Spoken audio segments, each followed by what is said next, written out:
Okay. Can you guys hear me now? Let me type it also.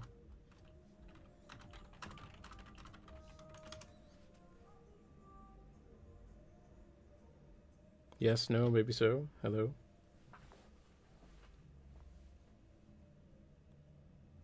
Hello. Yes. Yes. Okay. Yes. Awesome. Awesome. Okay.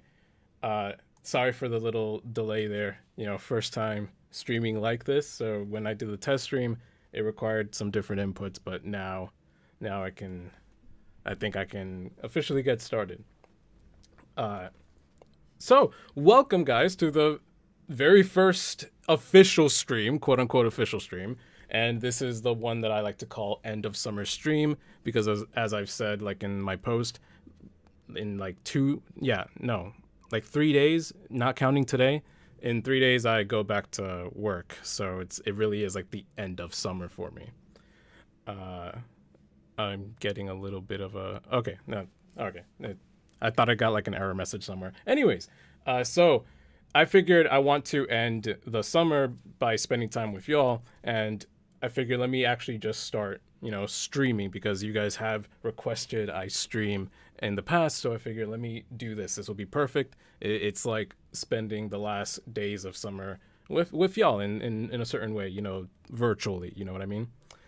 So I'm here.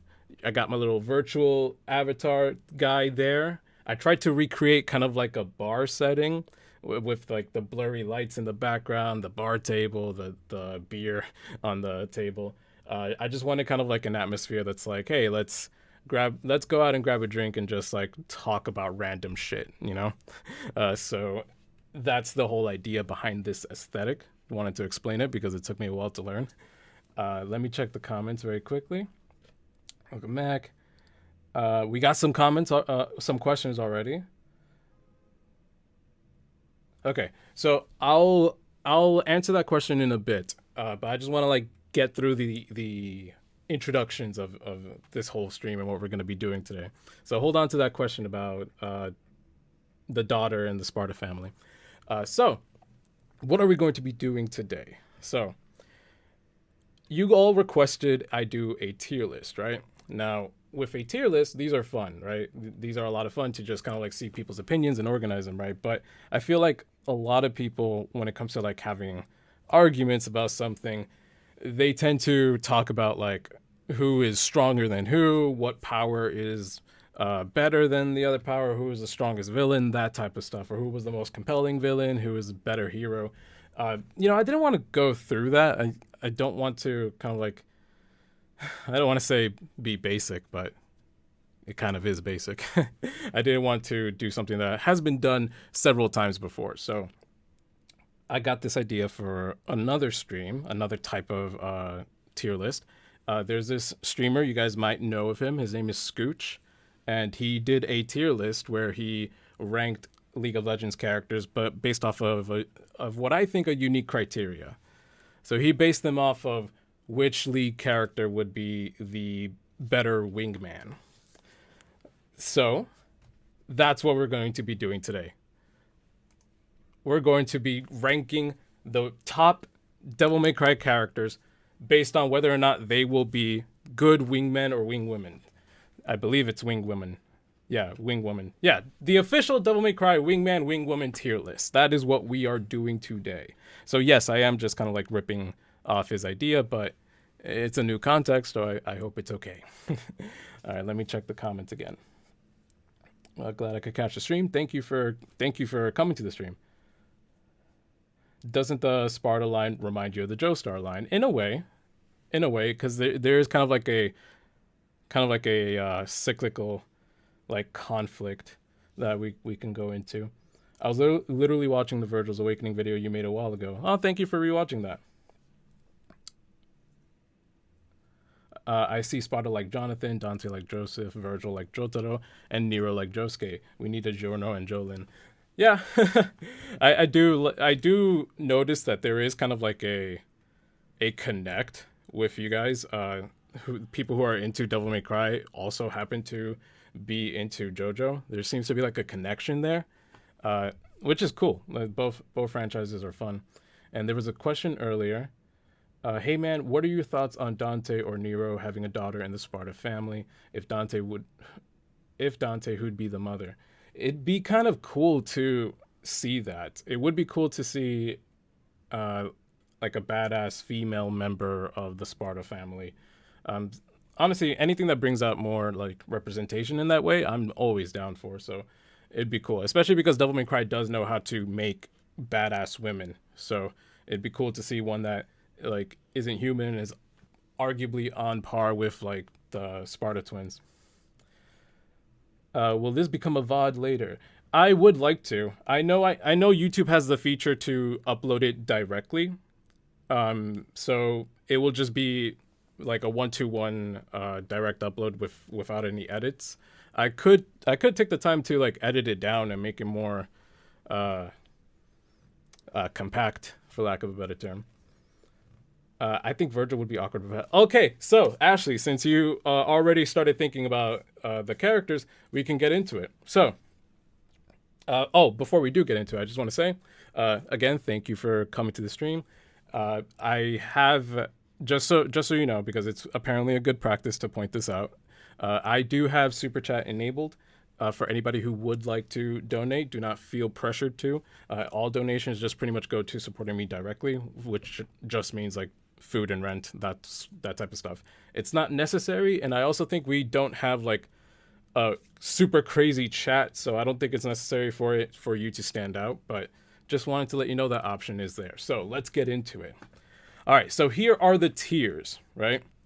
So this is ripped straight from Scooch's own list of League of Legends characters. So the first one is the God tier Wingman. All right, this is the character that you want with you 100%. You guys are going out to the club. This is your number one best pick. They will get the job done, right? Next will be awkward but helpful. So these are characters that may not be a master at this particular role. You know, they may stumble here and there with like how they approach the situation, but nonetheless, they will do their best. They want to actually try to help you. So that's what we mean by awkward but helpful. Doesn't know what they're doing. That is for anybody who just straight up is disconnected from this experience. Like this is something that they just have no real confidence in doing or experience in, and probably just doesn't have much of an interest in it either. So that would be doesn't know what they're doing, which will be above will actively harm your chances. So this is what separates these two. So will actively harm your chances. Also might not know what they're doing, but just because of who they are, their mannerisms, the way they interact with people, all of that can come off very negative, or that can like scare people away, which will harm your chances. You know, so that's the separation between those two, where one of them, they don't know what they're doing, but they won't harm your chances. The one below it, yes, they will actively harm your chances. You're better off just not bringing them. Please don't take them anywhere is just straight up the, well, I shouldn't say the worst category, because we do have one underneath it. Please don't take them anywhere. Just, there is no benefit whatsoever to this. Going out with this particular person, you know, you can't really see any ways of them being helpful at all whatsoever. Just don't take them anywhere, please. You might end up causing some sort of issue. You know what I mean? Well, whereas will actively harm your chances is very relegated to just, you know, that interaction of trying to like attract someone. Please don't take them anywhere. They might end up blowing the place up. That's what we mean by that. Like it's just so far out there to bring them. And then the last category, Swoop Master Flex. So Swoop Master Flex, I love this category. Basically, this is where they do the exact opposite of what a wingman is supposed to do. So, you know, if a wingman or wingwoman, they're supposed to help you interact with the person that you're interested in, right? They're supposed to help break the ice. You know, they're supposed to help them be interested in you. So then you can take it from there, right? And you can have a better shot. You know what I mean? You can have a better shot at like whatever it is that you're trying to do, whether it is get a number, etc. Now with the Swoop Master Flex, they will end up swooping in and taking that person of interest. You know, the person who you're interested in, they will attract their attention and do nothing else with it. They won't like guide them towards you. They won't tell the other person, "Hey, I'm actually not I'm not really interested here." No, they won't do any of that. They will leave with the date. You know, they swoop in masterfully, flex all on you, and just take the person. So those are our categories. Any question? All right, let's see. Let's look at the comments. I forgot where I left off. DMC Wingman, hell yeah. Don't despard it. Yeah. Yo, stream. Dante is either harm your chances or ultimate wingman. We'll see. Will this become a VOD later? I answered that. I think Virgil would be awkward but helpful. Virgil's advice is the judgment nut.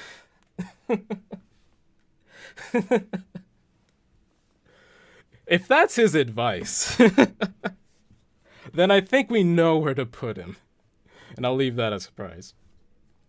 Hey, Brazil here. Thank you for watching from all the way from Brazil. Thank you. I feel like V would actively harm your chances. Well, we'll talk about it when we get into him. We need Virgil as a protagonist next game since we now know he's Nero's dad, and we need to know who the mother is, and DMC6 ought to be number of the beast. Oh, that's a very interesting idea for a name. Number of the beast, Devil May Cry 6. Very interesting name. But I just hope that in that sequel, there will be an opportunity to see who definitively is the best wingman or wingwoman. Because we're going to talk about it here, and I expect Capcom to watch this stream and also understand that, okay, this is what they're saying. This is objective fact. Let's write our characters now. Why is Dante all of these categories depending on his mood? I can see that. Agnes is definitely bottom. God tier Virgil. I can see Virgil being Mr. Steal Your Girl. Okay, this will be interesting. I love your champion analysis on the DMC characters. I wish you could analyze Nico, even Kyrie, when she's revealed again next game. Thank you so much for your compliments. As for analyzing Nico and Kyrie, I can't make any promises on other characters, but I do think we've covered like the main stars. You know what I mean? The only person that's left in my eye is Lucia and maybe Sparta. Maybe. Who boy, this is gonna be a doozy. Portugal here. Thank you for watching all the way from Portugal. Hello. I trust Virgil more than Dante. We'll talk about it. He's motivated. All right. Let's get into it. So this is all out of order, huh? Who are we gonna start with? I guess we could just go in the order here. So, the very first one, Mundus. Mundus, you know, pretty much the equivalent of the devil in this game. Mundus, very, very powerful, very strong guy. Please don't take them anywhere. Please don't take them anywhere. This character is not invested in you. You know what I mean? And if they are invested in you, it's because you got Sparta's blood, and it's not for any good reasons. So please don't take them anywhere. I don't like the idea of having a super powerful devil being just appear into a bar randomly. You know, like I don't think that's gonna help you. He probably won't even like show up. He's probably just going to be like those 3 floating eyes in the corner of the room just judging you. Let's see what you guys are saying. Mundus will end up killing your date. That is very true. Agreed. Jester from DMC3 straight up ruins your chances. I'm glad you guys are already like moving on ahead. All right, so it doesn't seem like anyone is conflicted about Mundus. Moving on. Lucia. All right, so Lucia. You see, I wish I knew more about Lucia's social standing, but just from what I know, like how she is in social situations, I mean, but just from like what I know about her story, she very much had like, you know, a huge identity crisis, you know, being human, being demon, also being created. And I can understand like an identity crisis like that. You probably don't have the best opinion of yourself, and therefore you probably don't have as much confidence. But, you know, our boy Dante did kind of like come in and be like, hey, I'm in your spot too, and you're so much more than this, blah blah blah. So I'm sure she has done now. I'm pretty sure now. I haven't read the novels yet, but I'm pretty sure now she's probably at a better place, feels a lot better about herself, and honestly, she can do a lot. Like she has skills with knives and shit. You know what I mean? Like I'm sure she can utilize that somehow. I don't know a bar that will let you bring a knife in, but I'm sure she could do some cool party tricks with knives. You know what I mean? And it is just like a fact that when you are like right next to somebody else who can be considered conventionally attractive, it does paint you in a better light. Like people do see you, they see you almost as if like, it's almost as if they have like a like some sort of like a filter. It's like, oh, this person is super attractive. The person that they're with, by association, I will be more drawn to that person. And Lucia, in my opinion, is a baddie. So while I do not think she is going to be like the best wingman, I do think she can be awkward but helpful. Like she will do something, you know what I mean? Like she will draw attention in her own way. She probably won't be the most charismatic person at the bar, but she can be helpful. At least that's what I think. All right, let's see. Pretty sure. Let's see. Mundus shouldn't even be in the list. You see, there were a lot of characters that I didn't think should be on the list, but then I thought it'd be kind of funny if they were. So Mundus was supposed to be that. I didn't expect him to be number one. I thought the order was a little weird, but oh well. She is very sheltered. Doesn't know what they're doing. Right. Okay. So because of the kind of like the sheltered life, she probably won't have as many benefits to being for bringing her along as your winged woman because of the sheltered life. Lucia is awkward but helpful for what I know of her. Okay. Lucia is doubtful. I fear she may never return again. Oh, like you mean like in a sequel? Maybe. I know they brought her back for the novel that is supposed to like come before DMC5. So there like that kind of gives me some hope that they are paying attention to her. I haven't played much of DMC2, but I feel like she'd be in the don't know what they're doing cat. Okay, that's 2 for that. Lucia would want to help. You see, that's what I'm saying. Thank you. Lucia would be awkward but helpful. Lucia needs a better actress and a good face model. Oh, you mean like the actual in-game character? I mean that's from the PlayStation 2 era, so they were working with what they had at the time. She's either the second or third category. Second or third. Yeah, awkward but helpful or doesn't know what they're doing. It seems like we're going with awkward but helpful. And I'm not saying that because I was the one who first said that. I kind of am, actually. Her not knowing what she is doing can play into being awkward but meaning well. Yeah, you see. Thank you, Ashley. You see, so like, you're there, you're at the club, and then like you point out who you're trying to talk to, right? Or at the lounge because you probably can't hear people at the club, and Lucia now, is willing to interact, is willing to get that ball rolling, but is very visibly you can see that she doesn't know really how to do it well. You know what I mean? Maybe I don't know, she comes up and is like, so have you seen my knife? Or something like that. I don't know. Just, like, it'll be a very awkward conversation starter, but you can just see it in the way that she speaks, or you can see it in her eyes that it's like, this is someone who is really trying their best. You know what I mean?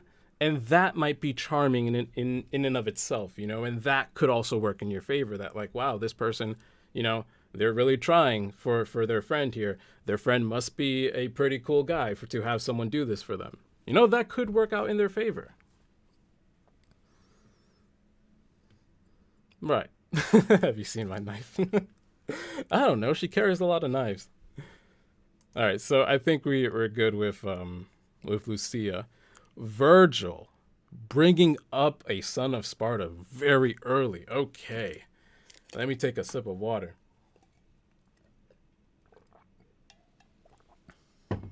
Virgil. Now here's the thing. I think we view Virgil like we see Virgil and he's really cool. You can see that he has like such a strong presence. Like when he's in the room, I'm pretty sure if he were real, if he were to be in the room, you would feel it just like from him taking a step. He just has that kind of like aura of superiority, right?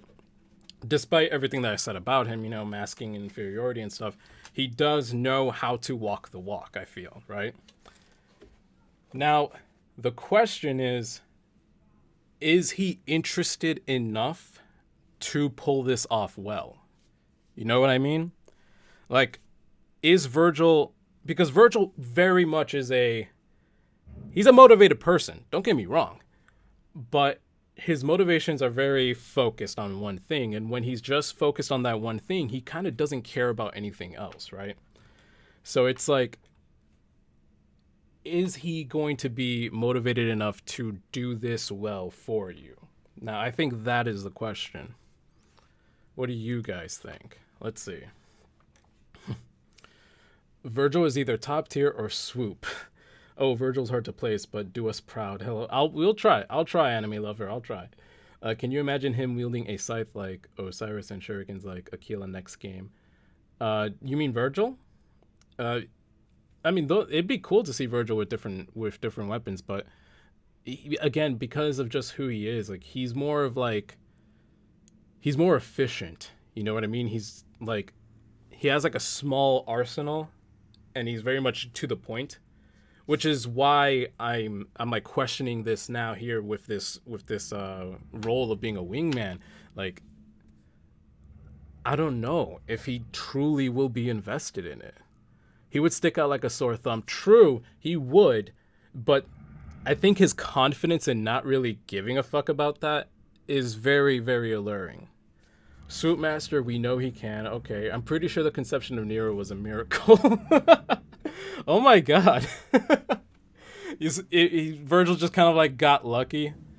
Do you think like Virgil got rejected like at any point? Because he definitely was trying, to have some sort of sexual relationship, right?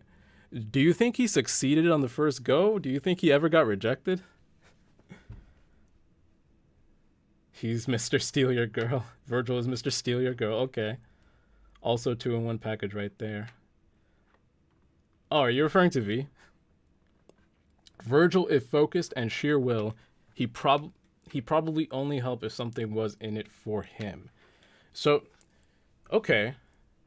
You see, because I had this conversation too with like a friend of mine, and I was thinking like maybe if you like frame it as like some sort of like competition, then maybe Virgil would like be interested in it, or you could be like, hey, do you want to go out with me to lounge Redgrave, for lack of a better name. You want to go out with me to lounge Redgrave? There's this person there that I want to like get to know better, but I'm a little nervous. Maybe you could come and be my wingman. Virgil, I don't have times for something so trivial. I don't have time for something so trivial. Go ask Dante. And this is assuming that, everything's hunky-dory, in this weird alternate universe. And Dante, not Dante, and then you're like, okay, well, I did go with Dante, and he kind of did help me get the last person's number, so, he probably is the better pick than you. And then that's how you get him. Then he'll be like, wait a minute. Excuse you.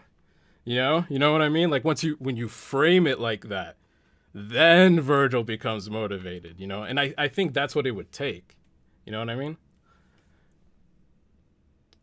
Let's see here. That would not do well for Virgil's mindset if he did get rejected. It really wouldn't. But at the same time, I think he's I think Virgil also just is so full of himself that he probably would brush off a rejection. Or maybe the person who is Nero's mother, maybe she did, like, if she did reject him, maybe that's what drew him more towards her, you know? Because, and like, he kind of had to kind of like show off or something to like get her to finally accept him or something like that, you know? Because it's just a human thing. Like, we want what we can't have. So I feel like that is really like how you. I think that's the only way like how you can attract Virgil, if you make it seem like, oh, this is rare or something like that. It's rare that like this person would say no to me or something like that. I don't know. I'm just making shit up here. Maybe Virgil's girl moved from Fortuna to the modern city. Maybe. He might be a very motivated person, but he also isn't very experienced on social situations. That is something else to take into account. Because, yeah, he, don't get me wrong, Virgil Virgil does like a lot of upkeep, you know, like out of between Virgil and Dante, you know, Virgil definitely like does a lot to take care of his like appearance and like his posture and the way he comes off to people. So I feel like he is aware of social situations in that like he can probably pick up on like how he is coming off to people. You know what I mean? All those years just searching for power. If Nero were single, he may be his wingman. No one else is. Okay. Virgil has a Yamato. You cannot reject his motivation. Imagine Nero's mother approached Virgil. Maybe. Because again, you kind of have to stand out for Virgil, right? So I'm seeing a lot of you guys are saying Virgil is Mr. Steal Your Girl. Okay. So if Virgil is that, then we have to put him in Swoopmaster Flex. And I'm okay with this position. Like I can see that. Because with that air of superiority, you know, a little hint of narcissism. I don't want to diagnose him with like narcissism or anything like that, but you know, just like he feels himself. You know what I mean? That sounded weird.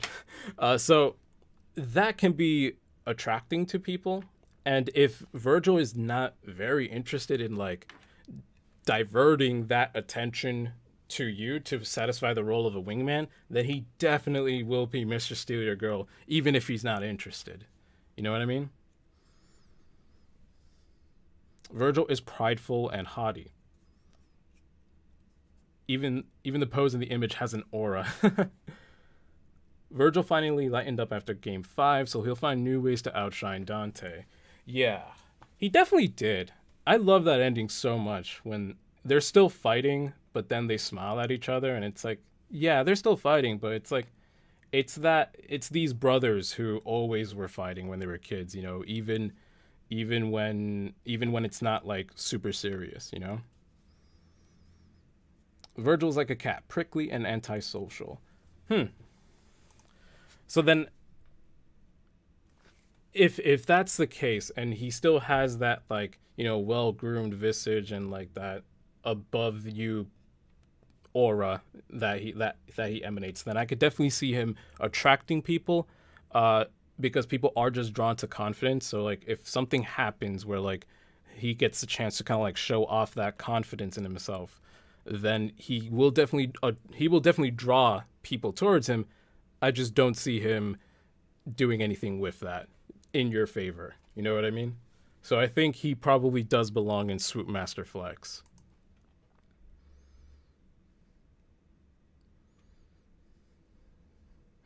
Dante and Virgil take sibling rivalry to the next 10 levels. Yep.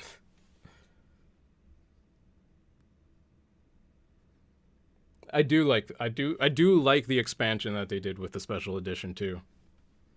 Okay, so we got 3 so far. Next is uh his name is something I definitely know. Arius, the big bad guy from Devil May Cry 2. You know, oddly enough, I didn't remember. No, I don't want to put him there. Oddly enough, I didn't remember his name right now, but I do remember what he was because I was thinking about this before the live stream started. Like I forgot his name. Yes, I did, King Oyster. But Arius, right? Now, here's the thing about Arius. He is involved, in the world, like he is a CEO of a corporation, right? So like he has to have some sort of like social navigation ability, right? But he's also just an asshole, right? Like this man like created Lucia and then threw her away, you know. His entire boss fight is just him like throwing enemies at you, which is just indicative of him, being a user, like I will not do any of the fighting. I will just have people do it for me, that like people are tools to him. So if you somehow manage to get this guy at the bar with you, I doubt he will be invested in being a wingman for you. If anything, he'll just try to figure out like how to use this to his benefit somehow or whatever. He probably won't even care, to be honest. And like, he's gonna be coming in with his fancy suit and stuff, so he'll definitely, like people will look at him just like, oh, rich guy at the bar, right? But he won't care. He can't face anything himself. Don't take anywhere or actively harms your chances. Yeah, it has to be either one of those two. Like, I don't think he'll be a Swoop Master Flex because I also just don't think, like, I think he can, like, he will definitely put people off.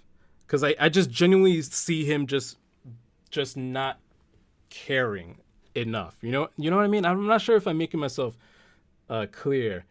It's like, you have a rich CEO, but he's also just an asshole, and I think the fact that he is an asshole will actively harm your chances. That's what I'm thinking right now.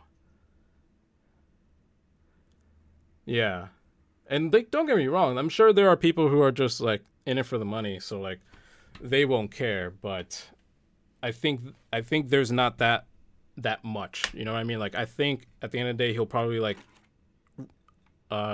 what's the word? Repel more people than actually draw people towards him and you. So I think he'll actively harm your chances. Yeah, it's just this asshole that will just like everybody will just get pissed off and want out of the place, or don't take anywhere. I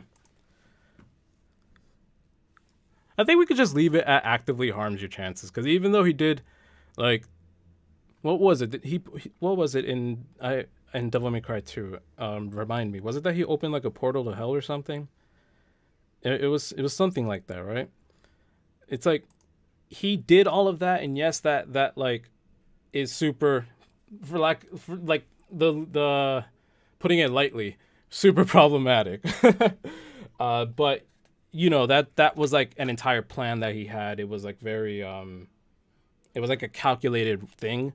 He still managed to like wait until the right moment for that. He established himself with his corporation and all that stuff. So it's like I don't think he's like on Mundus's level where just he will always just wreak havoc.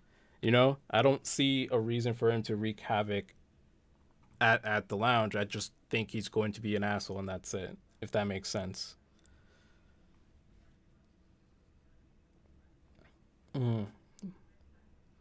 Virgil has the Virgil mobile. I have not heard of this. Okay, so let's go into a very, very popular character, Lady. Where are we putting Lady? Where are we putting Lady? I'm curious to see y'all's because I do kind of have already an idea of where to put Lady.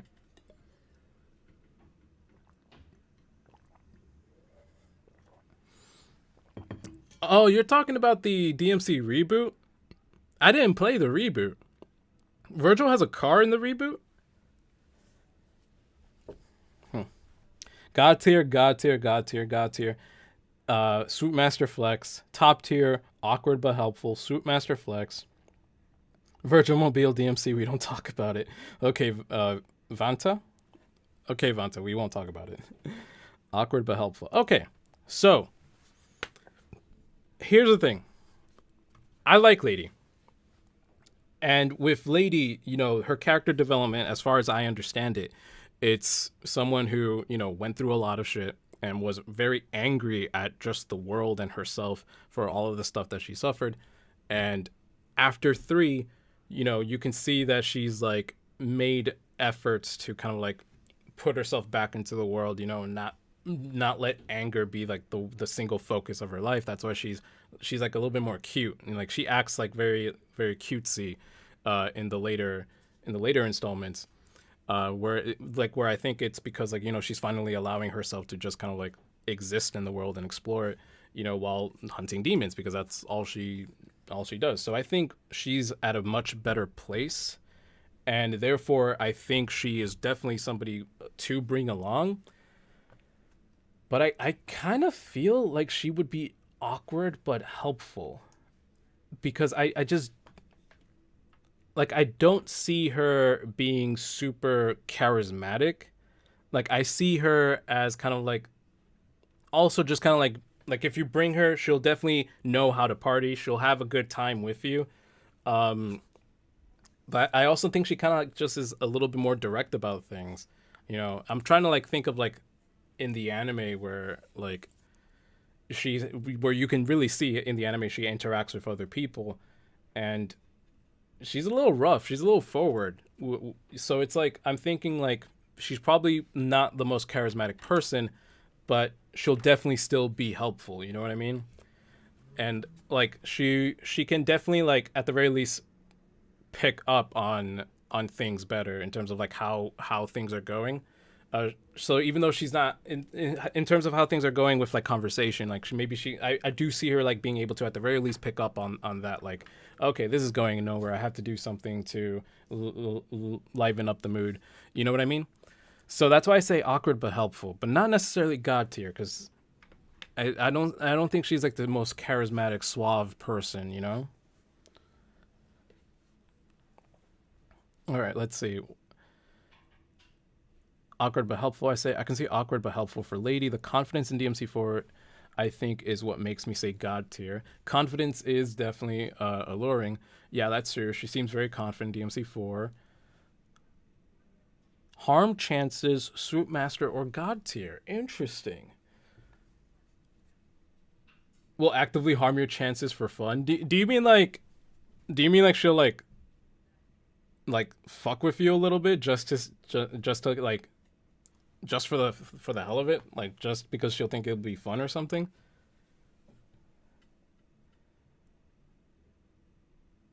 Really? You see, that's what I think. What Vanta said too. I think she would do that with Dante because they kind of have like a brother sister thing going on, but like assuming that you're not Dante, I don't think she'll just randomly fuck with you in particular. I agree on her harming Dante's chances. Poor boy. If it was someone like Dante, yeah. Okay. But I think it seems like we can agree with awkward but helpful. Okay, so from there comes our boy, Nero. The dude. The boy. Where are we putting Nero?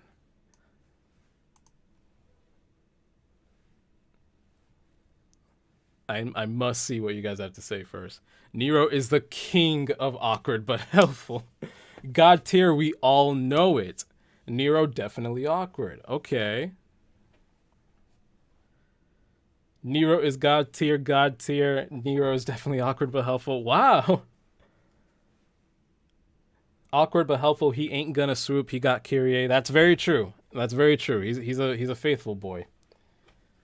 He isn't the best at words. God tier. Nero awkward 100%. God tier, yes. Nero would either be the most awkward or god tier.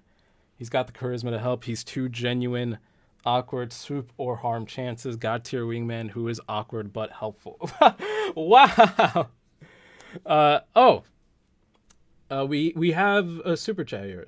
the autistic goldfish. Do you plan on making a sequel to Virgil's Awakening? I don't. I don't know if there is a sequel for that video. I feel like we covered. I feel like we covered a lot. You know what I mean? Um, it's like the only thing I could think of is if we decide to analyze V even further because he is a part of Virgil, but we did kind of do that already within that video. So I just don't see the necessity for a part two necessarily. Um, there is some more information to work on in the Visions of V manga, but I don't think there was enough to like do something do something completely new. You know what I mean? Like I feel like a lot of the stuff that was revealed in the Visions of V manga just kind of like reaffirmed everything else. You know? Oh, thank you so much for the $5 donation. Silvor, please. I'm sorry if I mispronounce your name. I really don't want to. Silvor Tenebra, Tenebre. I'm really sorry if I'm mispronouncing your name, but please tell me. All right. So back to the chat.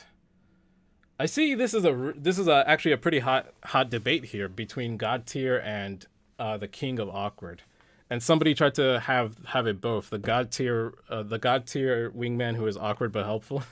Unfortunately, we've got to choose one. Let's see. He is too faithful for Wingman and Swoopmaster, though, and I assume he knows something because he is the one who seems closest to a stable relationship. He very much is. Nero is like the beacon of hope for this tragedy that is the Sparta family. Nero, now that I think about it, he is awkward and God tier at the same time. Well, we gotta make a choice, Gal. We gotta make a choice. So his awkwardness comes off as charming? Question mark. Oh, somebody tagged me directly. Rebecca. I think he meant the Virgil route for the DMC one. You gotta remind me. I don't know what that is. Oh, Demetrix Currington. Thank you so much for the super chat, the $5 donation. Thank you so much. I really appreciate it. God tier because not only does he know how to be confident, but he knows when. He's really awkward around Kyrie in 4. True, but I feel like that's just his like I feel like that's their dynamic. Wait, actually now that you point that out, he is awkward around her, even though that's like the closest relationship he has. Gotta make a choice, it's hard. Nero's the one with the brain cell. This is so hard, I say God tier. Okay. I'm so glad to see that people are really actually thinking this through. Okay. So, I've heard, or I've tried to at the very least, I've tried to read all of the testimonies. I'm going to put Nero in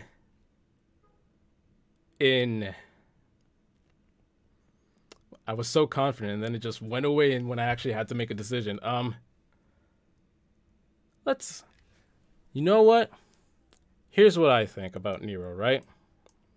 I think what you guys are saying is very true.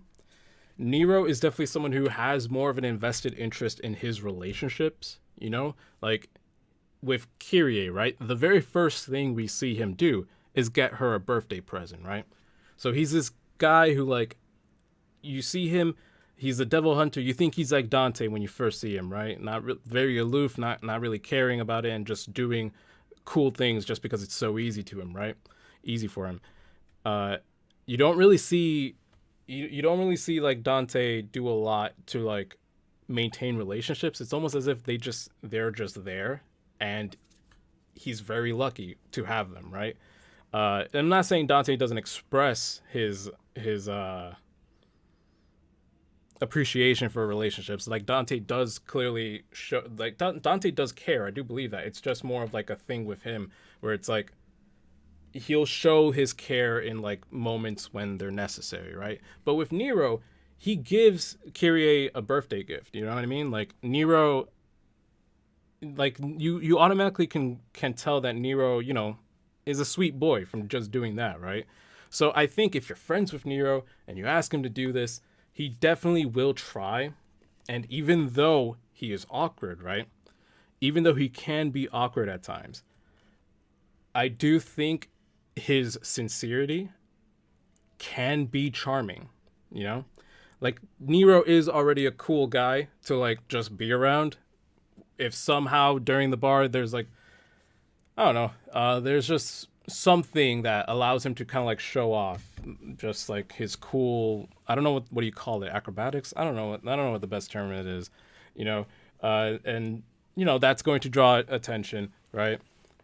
And you're talking, it's going to draw the attention of the person that you actually want to be invested in. I think Nero will definitely go out of his way to try to like put in a good word for you. And if it does come off as awkward, his sincerity will also come off. And that can be charming. You know what I mean? In the same way that it's charming for Lucia. So even though, and that's true, in a bar fight, he will definitely have your back. This dude will definitely tear house for you, right?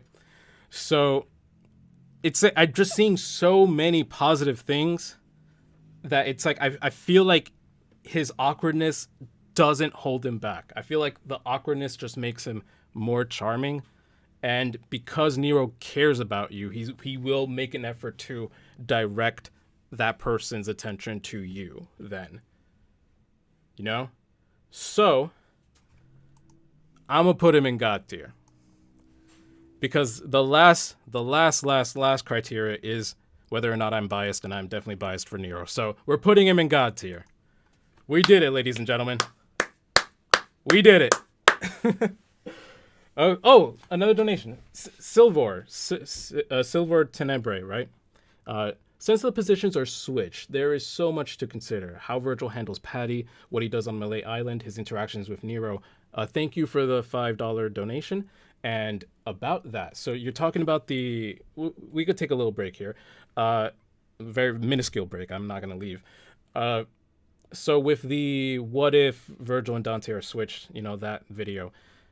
Yeah, there's so much more to consider because I have to not only think about how he's going to interact with these other characters, but I also have to think about whether or not he even will interact with these characters, you know, because like maybe Virgil has different ways of handling a situation than Dante would have. You know what I mean? I think Virgil, for example, with Malay Island, I think Virgil will definitely go to Malay Island, but I also don't think he will. Like, I don't think he will do it very quickly, and I don't think he would be very trusting of Trish off the bat. Because whereas Dante didn't say anything, I think Virgil definitely would look into, like, why is this woman, you know, the exact spitting image of my mother all of a sudden, you know? Looks like her, sounds like her, definitely doesn't, you know, act like her, but nonetheless. I feel like that will lead Virgil to react in a different way than Dante did, personally. That's what I think. So it's like, that's what I mean by like, there could be different reactions to different things, and those reactions can lead to different behaviors, and those behaviors can lead to different outcomes. So there's definitely so much more to consider. You know what I mean? And it's fun. It is definitely a fun thing. Like I'm still thinking about how to continue that fanfic that I did. You know, so it's not over yet. You know, it's just that. You know, I have a lot of video projects that I want to work on. So like that is definitely one of them. I just didn't want it to be the only thing that I show you guys. Okay, so moving from there. So charming, he accidentally steals your girl. Okay, here's the thing. Nero, maybe the girl will show interest in Nero and will not stop showing that interest. But Nero, I do think Nero is just such a good guy that he will cut that off right there, you know?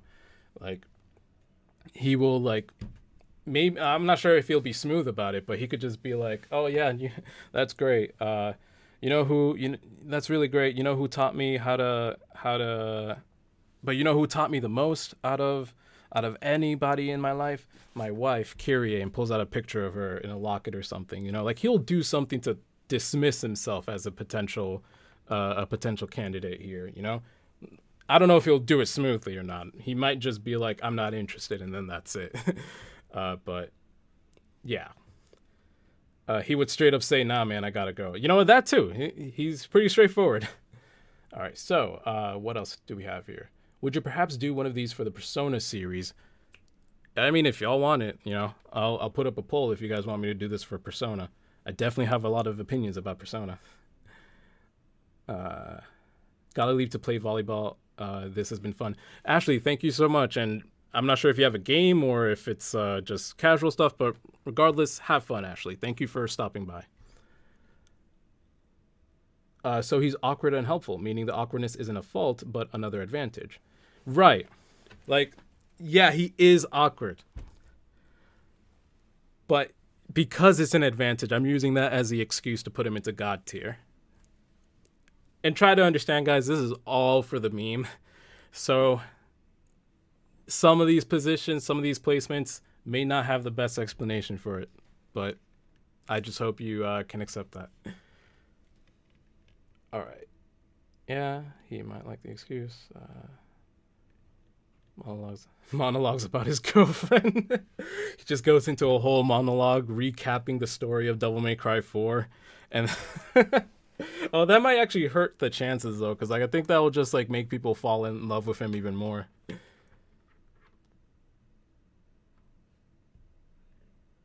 Where are you? What time is it? I mean, I can tell you that because I've said this before already. I live in New York, in New York City, so I believe that answers both of those questions. Wars will be fought over this. You're not wrong, Colton, and I hope they are because this is truly an important thing. Now, moving on to Trish. Now, Trish, I think, is a god tier wing woman. I think Trish. I wanted Trish to be the first one we put there, to be honest with you, but like the order of this, was just it was all over the place. But Trish, I think would have been a god tier wing woman. Now, here's why, right? Because with Trish, she had this. I mean, this is kind of like bringing in my assumptions, right? But with Trish, she definitely had she has a lot of like social experiences to really kind of like define her personality, right? So in my Trish's identity video, like I mentioned how like, starting off we don't know much about Trish, right? And then the more like when she's finally done and she's like her own character, we can see that she actually has more of a personality now. And I speculated that that's because she actually went out and got into the world. She observed the world. She went and traveled. She left Dante, on purpose, and kind of has just been doing her own thing and managing on her own. So you have a woman here who is like experienced. You know what I mean? Like, yes, this is kind of like drawing a lot of assumptions about what those experiences were like, but nonetheless, she came back super confident, super badass, and you walk into that club or lounge or wherever with Trish, guarantee you, no one will stop looking at y'all. No one will stop looking at y'all. All eyes will be on you. And Trish will know how to charm people. So I think she would be a god tier wingman, being able to charm them and hold their attention here to then allow you to swoop in. You know what I mean? I think it depends on whether or not she likes you. Okay. Fair point, but I think if she's willing to go in and do this for you, I think that we can infer that she at the very least likes you enough, to be able to do that, to spend time with you. Trish tried to wingman for Dante and Lady right off the bat in the anime.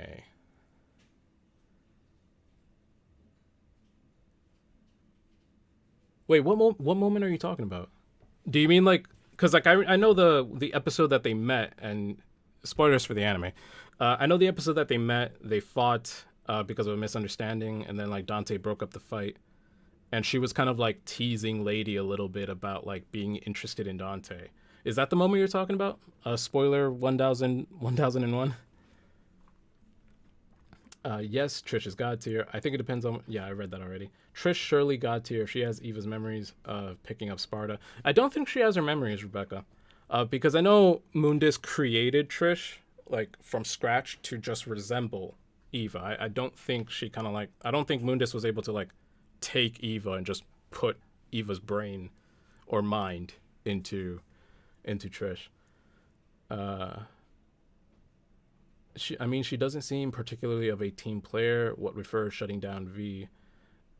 Well, well, with V, with that interaction, hmm. The thing about okay, so with that interaction about her shutting V down, I'm assuming you're talking about when V like kind of like tells Trish everything, about like who he is and all that stuff. Um, like I think Trish was just understandably like upset. I think Trish was understandably upset with V, and we know why V, because V is the cause of all this stuff, right? Like we just found out that our client, that our super mysterious client, was actually the cause of this entire thing, right? So I think, yeah, like she was a little harsh, but like I think it was understandable. You know what I mean? And second, this is this is inferring a lot, right? This second part is inferring a lot, but I do think V had that vulnerable moment with her because she does look like Eva, right? Like she looks like her mother. So it's kind of like the son coming back to the mother, symbolically, coming back to mom to like, mom, I did something wrong and I need to like tell you about it. You know what I mean? It's like kind of like a symbolic moment of that. And because I think Trish, she's pretty smart, you know, maybe Trish picked up on that, and that also probably would get her a little bit annoyed because Trish is Trish, not Eva. You know what I mean? Like and again, that's implying things. That is doing a lot of inferring, but I believe that's why she was like that in that scene. You know what I mean? Not necessarily like she naturally is just not a team player, but it's more of like you really annoyed me right now. you know, that's what I think. Yeah, Trish had a right to be like that. Yeah. Gilver has some of Virgil's memories, but I don't think Trish has Eva's. Mm. Trish got tier all day, all the way, son. Oh, I combined day and duh and way. I'm dumb. I don't know why you gave me $5. I'm dumb. Let's keep seeing. Let's keep reading. Makes sense with the "I'm not your mommy" V. Yeah, that's exactly what I was referring to. Because when she said that, it kind of clicked in my head. Oh, like that's what's going on here. But I don't think there's a lot of. I don't think people are disagreeing with this about Trish being god tier. So, moving on, I believe. Correct me if I'm wrong, because I have been in the past. I believe her name is Nevin. Nevin, the Devil Arm, the guitar, the electric guitar that Dante controls. Now, this one, I put this one in because at the time when I was making the list, it was the only Devil Arm I could think of that had like a humanish, uh, a humanish body, and a human appearance. There we go. Yeah. So I figure, maybe this can work. Like maybe Nevin not in her devil arm form, maybe she can go do this with you. So what do you guys think of Nevin? Super, don't take anywhere, harm or swoop. Definitely Swoop Master Flex. God tier. God tier in Swoop Master Flex. Swoop Master Flex. Swoop. Oh my gosh, really? That's fascinating. Okay. Because I know Nevin is definitely very flirtatious. Like Nevin is a double arm that knows that and knows how to use it, right? And the kind of like the appeal of the appeal to like Dante and even Nero in the card game is that like they don't really fall for it. You know what I mean?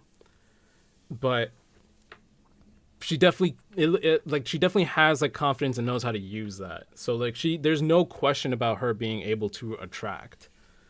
Now will she have your best interest in mind? That's the question. Like will she just say, "Oh yeah, I'll go with you," but then is secretly just plotting to just swoop in and take everything from you? Oh, wow.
Okay, hello, hello, yes, yes. Are you all still here? Hello, I'm back.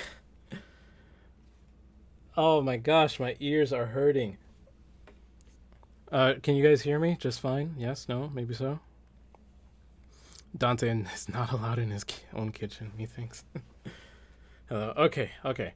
Sorry about that. You know, sometimes in this apartment when we're cooking, the fire alarm like it just gets set off despite us having like fans and stuff all around the thing. So I apologize for that. And even if you take out the battery, it just like keeps going for some reason for a while. So everything's good. There's no real fire alarm emergency. It was just a mishap. But we're all here. We're good. I saw Silver, you're being super generous, and you wrote, Nevin is my favorite character, straight up God tier or swoop.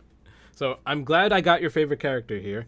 And with Nevin, I do think because we have to consider if Nevin has an invested interest in actually doing this or not. And because of that, I think Nevin could be a swoop master. You know? Uh sound lost. Sound wait, can you guys hear me? Am I gone? Or was that just before I turned on the mic again? I am here. Okay. I am. Okay, okay, awesome. Sorry guys. Okay. Just got to get back into it. Come on. Okay. So yeah, that's what I'm thinking here, that they would be a swoop master because they can flirt, they're sexy, they know it. They can turn into an electric guitar. I don't know how that helps, but you know, maybe it can. But it will only help herself. So I definitely think Nevin goes into swoop master flex here. The idea sounds cool because you know, super like badass, super attractive woman, you know, of course you're going to get eyes all up on you. But in the moment, you're just going to lose. You're just going to lose because also think about it. How do you follow up that? You know what I mean? Like here comes Nevin, controls purple electricity, puts on a show, and then it's like then there's you. How do you follow up with that? You know, you know what I mean? All right, there's a lot of comments I'm just gonna like sift through right now because I didn't get to. Welcome back, smoking sexy style. Is that in reference to the alarm? Her personality gives off "I won't let you have what you want" vibes, so I say swoop or harm. Definitely good point, anime lover. Alex Mercer is a double arm. Would looks Alex Mercer as a double arm would look so fucking cool. Andrew Dante would just set off the fire alarm just by going into SDT. uh, Honestly, I think the fire alarm would be destroyed by just the mere presence of that transformation. Nevin is soup. Nevin is soup. Nevin embarrasses you in front of everyone by turning into a guitar.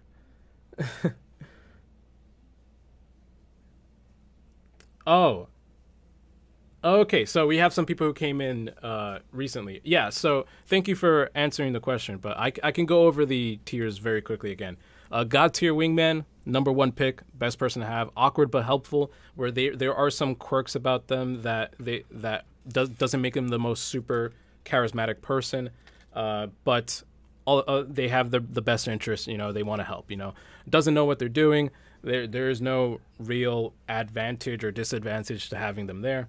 Will actively harm your chances. It's pretty straightforward. They will just actively harm your chances. And please don't take them anywhere. Just stop. Don't even think about it. It will be a catastrophe. Yeah, I got you. Okay, so moving on from there, for some reason I put Gloria, even though that's Trish. I think we could just put Gloria right next to Trish. Uh, yeah. Or is there a difference in this persona? Would you say there's a difference between Gloria and Trish? Because I know Gloria was just a disguise that she used to like infiltrate a place and you know get like very quickly excel the ranks of that place. But I don't think there was a difference in the personality. You know, she was still very overtly feminine, still a little bit flirtatious in the way that she moved and how she spoke. So Gloria seems more flirty. I don't see a problem with that. She was even more sexual, yeah. Yeah, so I don't know if that changes anything because there's still the rest of Trish there, you know what I mean? So I don't think there was much of a difference to warrant me including her. I don't know why I included her. Yeah, I don't know why. Anyways, uh okay. Let's talk about this dude. Sanctus, right? I'm not forgetting these names, right? Sanctus. The old dude, the Pope, or I guess who was supposed to be the Pope. Where are we putting him?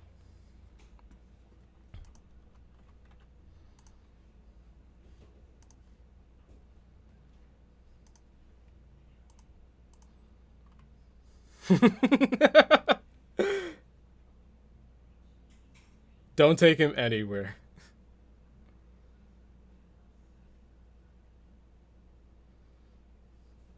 Don't take. Oh, Rebecca. The disguise of Trish is different, so considering the disguise and not Trish herself, she would swoop. Okay. You know what? I'm okay with that, just to have a little bit of variety. Yeah, we'll let's just make up a story here. We'll just say Gloria is Trish, unbound and not giving a fuck because this is an entirely different persona. So Swoop Master Flex. Okay, so Sanctus, don't take him anywhere. Don't take him anywhere. Don't take him anywhere. Swoop Master because he stole Nero's girl. No, get out of here with that. That is not the Mr. Studio Go we're talking about here, sir. So Sanctus, I think the consensus is just don't take him anywhere, and I can agree with that because this is this is a very religious person, even though the religion is the religion of Sparta. You know, I'm just assuming like I'm already starting to think of like a person who is like very like already like against anything that could be found in like a club or something. Like even if he's not, being the power hungry demon, not demon, like being figurehead, whatever. Like I think he will also just kind of like look at you in shame that you're having these impure thoughts, you know. You know what I mean? So I don't think you should even take him anywhere, to be honest. Just leave him where he is. And also like yeah, no, I don't even think anything else needs to be said. Like, just don't take him anywhere. He doesn't even believe in human love. He doesn't even believe in human love. See, don't take him anywhere. That is beyond will actively harm your chances. This guy is just off limits. Like there is no way you can look at him and think, yeah, maybe I can bring him along, and then find out that he'll harm your chances. Nah. Okay, so where are we putting Credo? Credo, Kyrie's brother, the soldier, the dude that is super devoted to just like he seems like when I went through the story, he seems like the super devoted to the cause type of guy, right? Like, and he doesn't. And the thing is that even he's not like an unfeeling soldier either, because he definitely cared about Nero. Like he got Nero his sword. It was a gift. It was a personal gift. So like, Credo will try. I feel like Credo can try. He seems very experienced and mature. You know what? That maturity can be alluring also. Where like this is like somebody who has his life together. And you coming with him, like they can also infer that from you too. Like, oh, maybe both of them have their lives together. Very mature. Or you can even flip it. Like you could be the one that's cracking the jokes, and you're kind of like bouncing off of that straight man energy that Credo's giving off. You know what I mean? He literally has a wing. God tier. Easy. Very valid point, Ness. Very valid point.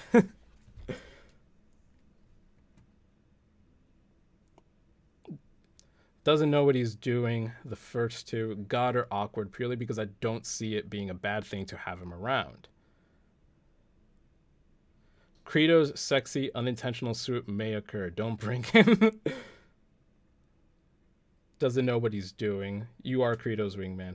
Oh. So, okay. So, Michimoro, I believe that's how to pronounce your name. Uh, okay. What I'm getting from that about you are Credo's wingman, you're saying that Credo probably isn't maybe for whatever reason he's too involved in being like that stoic army person, and like he actually isn't very socially aware or something. I don't know what the proper term is. That socially intelligent maybe, or like he doesn't know how to really like cut loose and have a good time. So in a way, you kind of end up being his wingman, kind of like teaching him how to have a good time. Okay. Night pigeon. He is a night pigeon. That makes me like him even more, to be honest.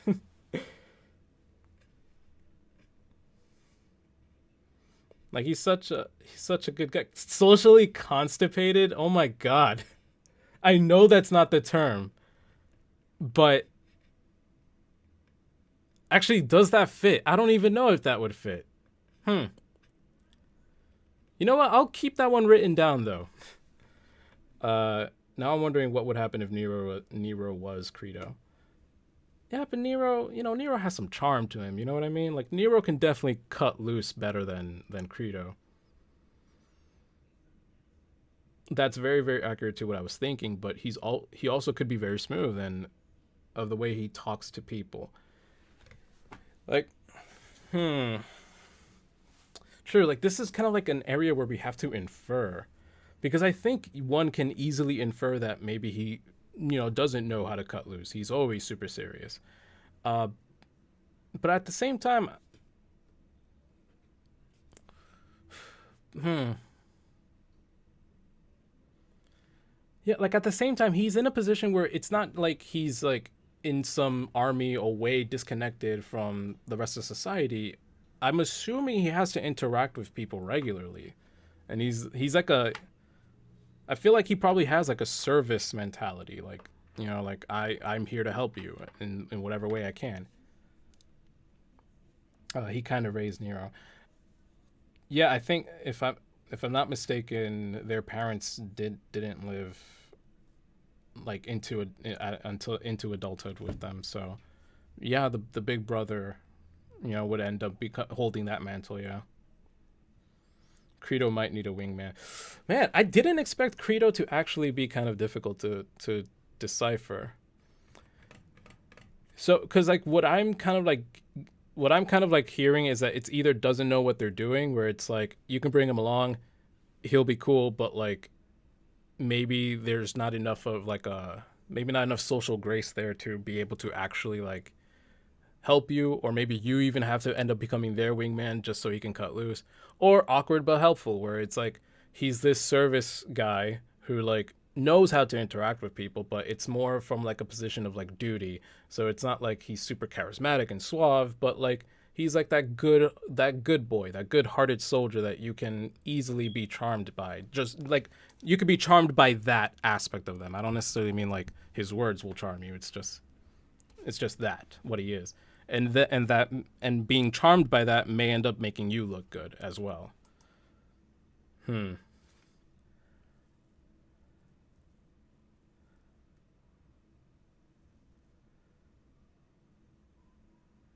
He's a victim of repeated emotional invalidation, and his expressions are suppressed. Huh. Credo immediately shifted priorities when he knew his sister was in trouble. He's super aware. Credo might be smoother than anticipated, but it's hidden by his on-duty face. And this is about. Okay, I'll come back to your comment, Panthera. He doesn't know what he's doing. From what I saw, he was a good guy. I feel like he's a stoic type in flirtatious social encounters. After you can get to know them and lower walls, then he's god tier. Okay. Okay, so I think we can probably just compromise and say awkward but helpful. I think he would definitely try his best, but I don't think he'd actually know how to approach it properly. Yeah, and just like I guess maybe like the fact that he is trying, you know, will still be helpful. And of course, it's not like we're putting all of the responsibility on them. There's also ways for that you can come in, right, and make it work. Uh, for everything else, where it's like, will actively harm your chances. You know, please don't take them anywhere. There's like anything. There's like no way you can really bounce off them in those choices.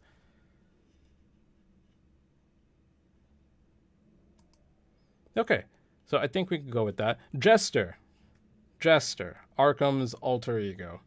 Where are we putting Jester?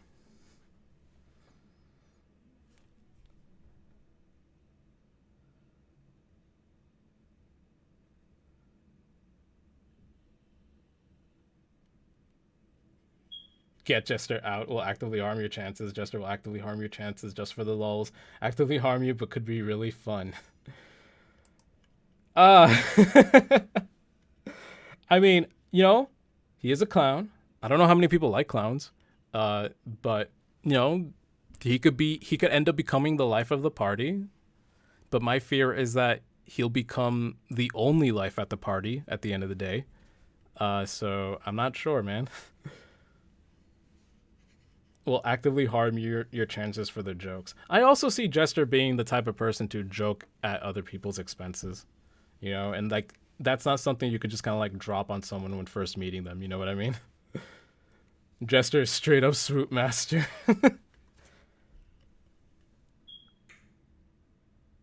This is one weird bar. This is a Devil May Cry bar, so it's completely normal. Jester is the weird Swoop Master flex. I want to hear people who are saying Swoop Master flex. I want to hear why. Like I know this already is a meme tier list, but I need to know. I need to go deeper with these memes.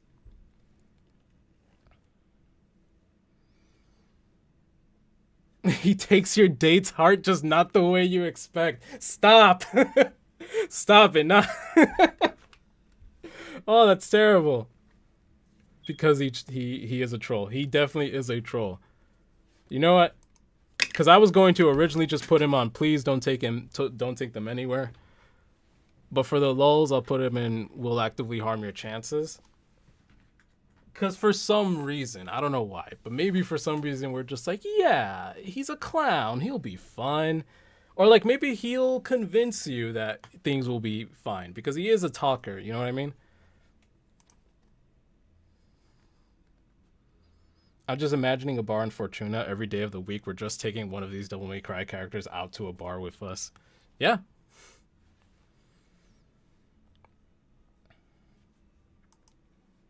Okay. Oh, okay. We got to the main man, Dante. The boy. The dude. Now, Dante, I want to hear opinions on Dante. Dante is Swoop Master Flex. And I think in the anime they kind of did infer that Dante is a Swoop Master. Dante doesn't know what he's doing. Here's the thing. Oh right, Panthera. I was supposed to get back to your thing. Panthera, you asked. So going back to the, we'll take like a little second to go back to the Virgil fanfic. You should get Virgil love story on how you think. I think Virgil was in Fortuna at night with Nero's mom and she. Oh, okay. I thought this was about the Virgil fanfic. No, okay. So about Virgil's love interest at the time, this mysterious love interest. I think to attract Virgil, yeah, there has to be some quality about you that can make Virgil think this is worth my time. You know what I mean? As for what that quality is, I mean, I feel like that's so up into the air because it's like there's so many things about a person you could be attracted to. You know what I mean? Um, I don't know. I guess they probably were like they would probably had to have have to have been like maybe somebody super smart, or maybe they were, because Virgil was into literature. Maybe they were a bookworm that Virgil actually was kind of like surprised about their huge breadth of knowledge about that stuff. I don't know. I feel like you can take a lot of spins at this, because I also feel like people can spin it in a not so wholesome side, where it's more just like Virgil wanted to experience it and that's it. Like he seduced someone for that purpose and then left. But I'd like to take the more wholesome route personally.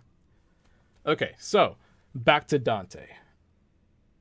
Swoop Master Flex. Dante can be fun to bring along. Dante is 100% fun to bring along. Master, easy. The man probably doesn't know what sex even is. I mean, okay. I think he does. It's just that I personally don't think he's interested. You know what I mean? How fun Dante will be depends on who else catches his attention. I definitely think Dante can make the party fun. Like if he's not like, if for whatever reason the party's just not like super entertaining, like I think Dante can find a way to make it entertaining. Like I don't know, like whether like maybe he just starts doing tricks or something. I don't know. I don't really know. It's hard to like think of these situations on the spot. Well, that will be on character, but I just know that Dante is a bit of a party animal. He definitely expresses it when he's fighting. So I think Dante will definitely be the life of the party. Like he will attract, definitely. Now, what makes me he only seduces someone for power. Going back to Virgil. But with Dante, I think he definitely can be the life of the party and attract someone, but I don't think Dante knows how to redirect that energy. Like I think Dante definitely can attract people, because like even in the anime, without him trying, like his aloofness can attract people. Like he had, like that one server girl like was super into Dante, even though he barely did anything. So and there was also apparently in the novel there was a girl that like wanted to do something, but like he rejected her. That one was more of a summary though. I didn't read the actual book. Like I just read the wiki, so I could be wrong. But regardless, I feel like he can attract. It's just I don't think he has enough interest in being able to divert that attention towards you, or even knows how to. I just think he will be aloof. You know what I mean? So like he'll come and he'll have a good time. Definitely. He'll create a party. It's just people will get drawn to him, and that's about it. Like it won't go from there. That's how I kind of like think Dante would act as a wingman. So he'll be kind of like the unintentional swoop master, essentially. Oh, he definitely livened up the party, one Michael Jackson number, and everybody's hooked. Yeah, like this is a man who literally just started dancing to Michael Jackson just because he got a hat. Like he is fun. He is a fun guy.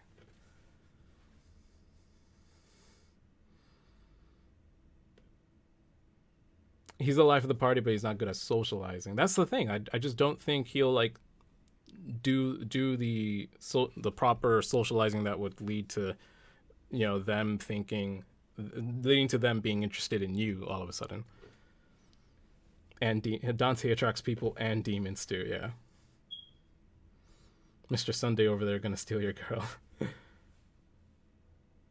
Me gets nervous. Dante do something. Proceeds to break dance. Honestly, yeah. He would do it, and then like maybe some servers will like, get like surprised, and maybe like cups will start flying everywhere, and then Dante will just like grab all of them. They'll stop break dancing and just grab every single one out of the sky somehow. I don't know. It's Dante. Dante could do anything.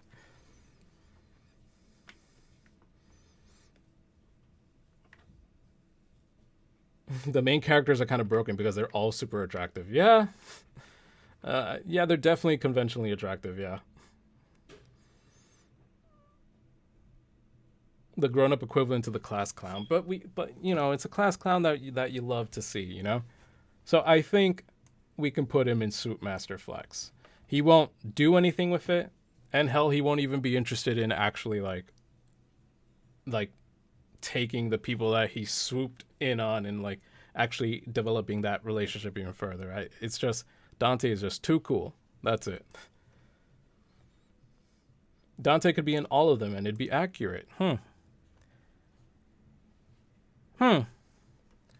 Maybe you could. Maybe you could spin it. That's interesting, actually.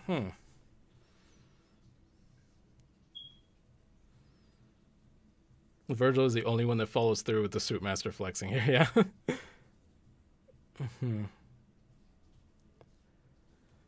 That's a good point. Like, I can see Dante being in all of these, actually. Like, because Dante is a prodigy, you know what I mean? Like, if he wanted to put effort into something, he could definitely do it well. So he could be a god tier wingman if he put effort. He could be awkward but helpful. But then again, I think we're gonna leave him there as the unintentional suit master, where it's just like his fun-loving nature will definitely draw people, but he won't really have the social graces to like do anything with that. I think that's a good. I think that's a good compromise.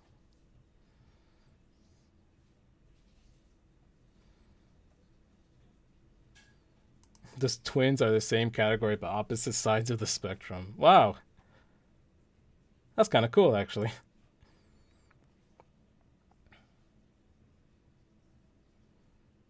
Hey, I've been super into your videos and I'm so glad I caught your stream. I wish I could donate something, but I'd love to get in on this conversation. Thank you for your amazing content. Thank you so much for the comment and thank you for catching the stream now.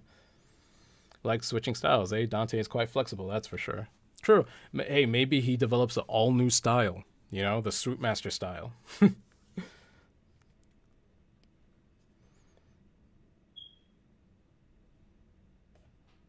I still stand by my statement. Okay. Virgil's secret lover is an angelic woman. What do you think her name would be? Honestly, I don't know what her name would be. Uh, the concept of angels in Devil May Cry too, like that's an interesting discussion in and of itself. But one for another time, because this next one is one I really want to hear you guys' opinion on. Where are we putting the man, the myth, the legend? I should say the demon, not the man. The demon, Sparda. Where are we putting Sparda with the very little information we have on him? Sparda is surely god tier. He only had one wife, as much as we know about. God tier, Sparda. Should be in the Sparta tier. Sparta is swoop master. Doesn't know what he's doing. He's described as being similar to Dante. Doesn't know what he's doing. And he's a handsome devil, god tier. Okay. Now, here's the thing. Like, I could be remembering things wrong, but, like, didn't Sparta, like, actually run Fortuna for a while?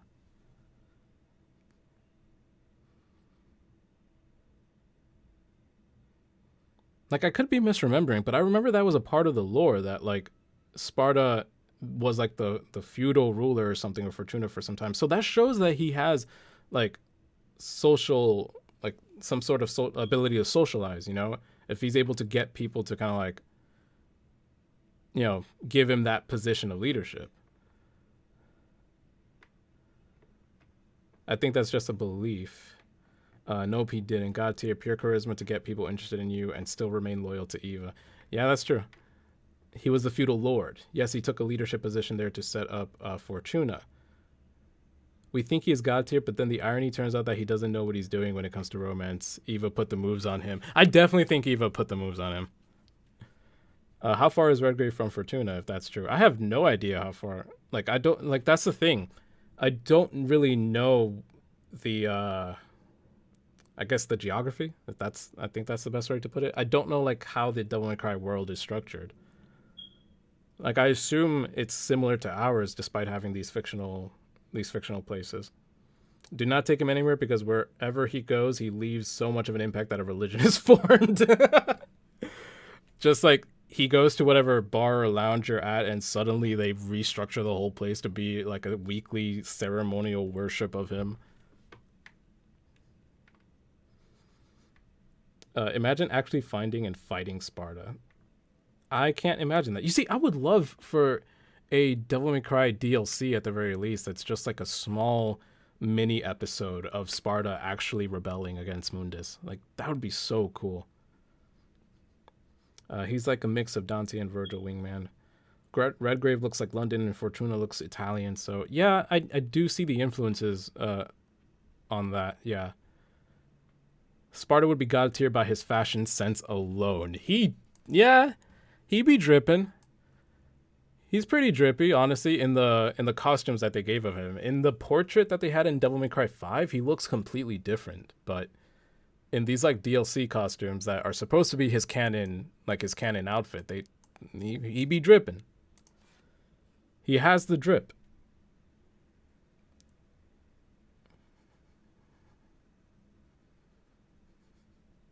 That's a fair point. Maybe it's like a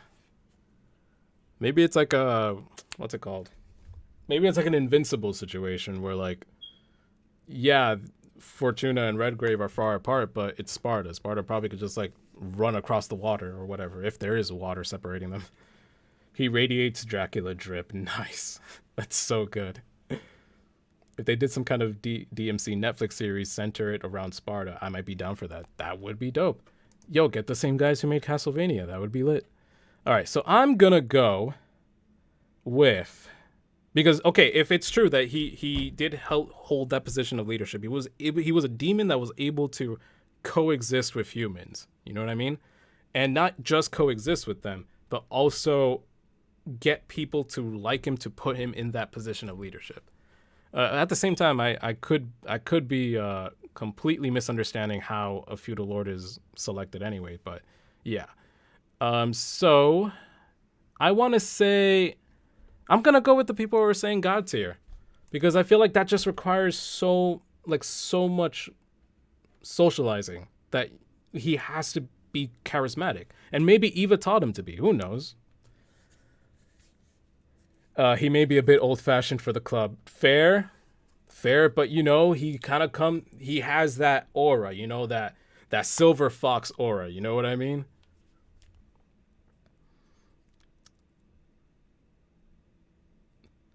Oh, thank you, Dancing Lemon. Thank you so much. Uh, I I believe I pronounce your name as Proper Fish. Uh, Thank you so much for the donations. I really appreciate it, and I really like that dancing lemon, that dancing lemon emote. He's not old fashioned. He used guns too. That's right. In Devil May Cry 1, right? Like you could unlock his weapons, right? Your Virgil video helped a lot of my clients, even myself. It's very well explained, and Virgil is such a well-known character. I want to know more about Adlerian psychology. Any books you'd recommend?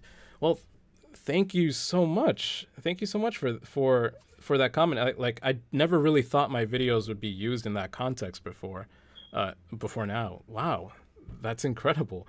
As for books on that specific school of psychology, I really got all my information from my textbooks from undergrad. It was where I'm forgetting the name of it. I don't think it was Personality Psychology 7th edition, I think. But I mean, I could include the name of the book that I got all the information for that video in the description of that video, if that helps. Let me write this down. But a lot of the stuff that I get is either from the textbooks or from just doing research, like on the internet, that's available for people to read. Write the books in description. Okay. Silver, thank you again. Thank you again for the super chat. Sparta's devil form is bug-like. Also, anyone see similarities with DMC and Bayonetta? Yeah, I'm pretty sure Bayonetta was created by the same team that created the very first Devil May Cry game, if I'm not mistaken. Like, I know there is a direct connection. I could have gotten it wrong, but I just know there is a direct connection in that way. And yeah, there are definitely similarities. I think that's why Dante versus Bayonetta is like such a hot topic debate. You know, like who is stronger. because they are definitely similarities between them. They're the stylish executioners, you know. What if Sparta becomes king of the underworld? Then years later, Dante and Virgil have to fight their father, but they don't know that Sparta is their father. That's an interesting story direction, but I don't see why Sparta would then just do that randomly, because it's canon that he cared about humans, right? That's why he created that momentous point in history. One thing I've never quite understood with DMC is its timeline. If he's been able to sire children, rule as a lord, seal Mundus, and then die with his children still young, then fade into legend, what's the time span that all takes place in? Yeah, I know the DMC5, in DMC5, they had like a little timeline video to explain where each game stands in the timeline. As for that, I mean, I can't tell you honestly. That's up to the people who created the Sparta legend. I like to think Sparta was super suave until Eva met him, and her charisma made him turn into a puddle of cute, awkward nervousness. That'd be cute. That'd be really cute, honestly. He does look suave just from the costume, like what he looks like. He does look like a suave character. Of course, especially young men who show up, asking them, what else do you think you strive for, really gets them thinking and helps them set some goals. And then I show them the Nero vid. Well, I'm really glad that my videos are finding some like meaningful use like that. Like with my videos in general, like the whole idea is to try to like offer like a space where like not only do we talk about like a cool video game character, but also we talk about these very human topics, you know, and these human topics don't have to seem scary because we're talking about feelings and emotions. They can be worth, you know, worth looking at and can be really interesting to look at. So then that curiosity will just naturally lead you to start reflecting on your own life experiences. So that's the whole idea behind videos like that. And the more of those that I keep making, the purpose is to just offer that moment of reflection, you know, kind of like a guided reflection. You get what I mean? So with that being said, let's continue to Morrison.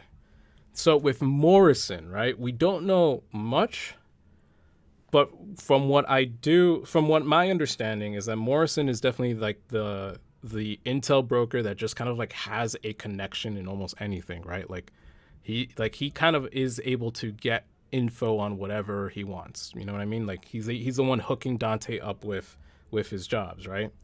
So I'm thinking that requires like an ability to just understand people and be charismatic with them, you know, being able to talk with them, socialize with them, and being able to maintain that connection because it's going to be in his interest.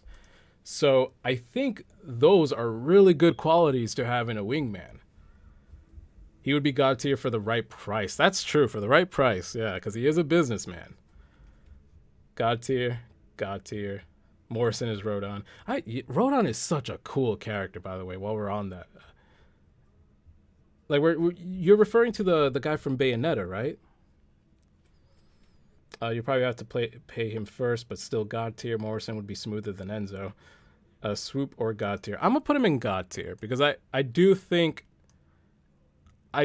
he like, yeah, for the right price, he won't swoop. But he has the potential to swoop because man is just too smooth, you know? God tier, the bro ringman energy he gives off is powerful, yeah. I really wish there was more that they did with him, like him and Dante, because like the game starts with we've known each other for a long time, Dante, and it's like, but do we know that?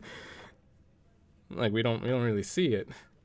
So that's why, like in the Virgil fan fiction that I made, like I wanted, like I made it like this is like how he started his business, you know, like it was meeting Morrison. Like I wanted more stuff like that, you know, like getting to really know the relationship they have. The letters he sends to Nero don't do him justice. Yeah, there's just so much potential, but at the end of the day, it is a very fun game, and I know that is the main priority. He do have the classy drip too. True. Man is always well dressed. Okay. I always I always get this guy's name wrong. Is it Angus or Agnes? I always mispronounce this guy's name. Always.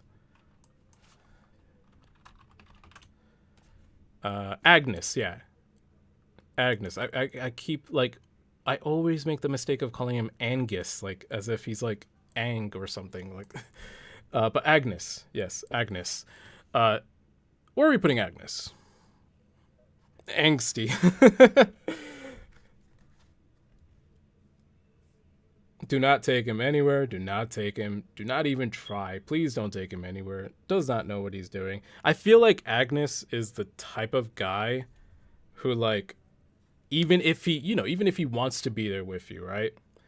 Like, he's the type of guy that will, like, has an interest in something and won't stop talking about that interest. Like, you'll go and he will always find a way to circle the conversation back about like his research on demons or something like that. You know what I mean?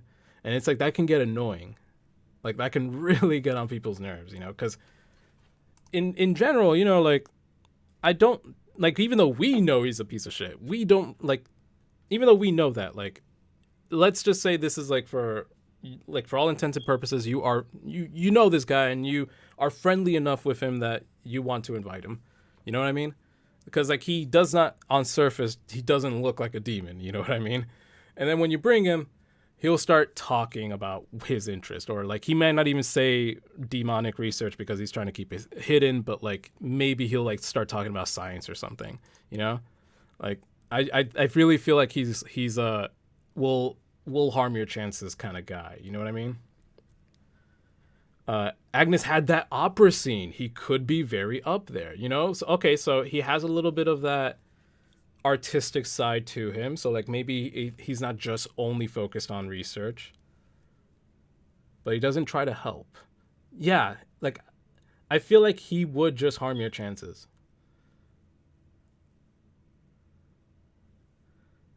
He did manage to have a kid, and Nico is something else. I'm going to say will actively harm your chances. Because, like, I just don't see it. Like, on the surface, I think you could look at him and you could think, hey, I mean, I think it's fine to invite him. What can go wrong? I can very much see it going like that, as opposed to just being like, oh, God, no, never bringing this guy along,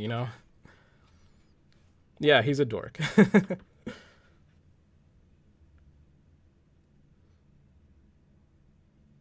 Really? Where does it say that he was work? Okay, so fun fact: before joining the Order, Agnes was working for Arius. Interesting. You see, like there are connections that can be used. Like there's so much unused potential in the Devil May Cry lore. The stutter ruins your chances. Don't take him. Ah. I'll leave him and will actively harm your chances. I don't want to be the guy that's like, don't take him because of something that's, out of his control. He's a scapegoat every frat party needs. Oh, God. Frat parties are just... Don't go to a frat party, guys. Just don't. All right, so Nico. Y'all know I am biased here. Y'all know I am super biased. I really like Nico as a character. And Nico has a lot of things going for her, Like, Nico is a self-starter, She has a shop. Like, she had a gun shop before she started partnering up with Nero. So she managed that stuff. And she's fun. She is a fun person to, like, interact with because she's just always so animated. She's always so confident about her and her interests, and being able to have that quality while also being able to maintain like your own place of business that requires you to interact with patrons and having clients. I think Nico has a lot of good things going for her. Now, Nico does get awkward when it's someone that she is interested in, because we did see her get awkward with Dante, and we did also see her have her little moment with Nero where like She kind of like had to like take a deep breath after speaking with Nero or something, which implies that she has like a little bit of a an attraction to Nero. So it's not like she can't be awkward. She definitely can be awkward. But will she be awkward with like somebody else? You know what I mean? Like, because with being a wingman or wing woman, you know, you have to speak with someone else for someone else. So like, will she have that same awkwardness there? She wingmans in canon with Miro and Kyrie. Really? Like, was that in the books? Because again, I did not read the novel that is the prequel to DMC5. That was because she almost kills him. I mean, I doubt that Van would have actually killed him though. Oh, but yeah, I can see it though, where it's like, yeah, I can see that actually, where it's like, yeah, I know it won't kill him, but still, I almost ran someone over. Yeah, because I'm like so like I'm in a way I was kind of like disconnecting the reality with Devil May Cry, where it's like I feel like any person would react like that if they nearly killed someone, you know, with a van. But then because it's Devil May Cry and because it was Nero, it's like my head just didn't connect that. Yeah, so that's a fair point. A swoop guy or girl doesn't matter. True. She is bisexual. If she perceives me as someone who's far above her, she'll be awkward. Right. Oh, sorry about that. I thought I muted everything. Okay. This is a tough one. She's weird in my opinion. I don't think she's god tier, but I don't think she'd be awkward, nor would she not know what she's doing. Right. She will swoop for fun. I mean, will she swoop for fun? Because I feel like Nico is. I feel like Nico is a. I feel like Nico is pretty ride or die. You know what I mean? Like, she's she's really like out there with Nero in the front lines. You know what I mean? So I think that says something to like how invested she is in her friends. You know? Doesn't she demonstrate a bit of attraction towards Lady at one point? She does. She is witty. I don't think Nico would swoop, even for fun. Nico invented the sweet surrender. She swoops. She was fangirling for Dante. I mean, Dante pulled out a full MJ moonwalk. And anyway, she'll be a goddess tier winged woman. If she's the smartest in the room, she'll be the most fun person around. But you can't let her feel challenged. She doesn't know to challenge back. Like I kind of see that because like with she was super awkward with Dante, but like she knows about Dante. She's like like in her head, it's like Dante is this legend, you know, in my line of work. Like he is this legend, and I'm about to meet him, so I can understand why she would end up being awkward. So I see what you're saying, where it's like if unless everybody in the bar, party, lounge, whatever, unless everybody has a Dante effect, I don't think she would be awkward. I think she'd just be helpful. She wouldn't be awkward, but just helpful in general. Like I think Nico is too confident to come off as like weird in any way. I feel because I feel like yes, you can be eccentric, you can be super animated, and like maybe at first somebody might be put off with that if they're not used to it. But because you own it so well, it's like they just accept it, as opposed to just being like, oh, this person is just super weird. I don't want to hang around with them. You know what I mean?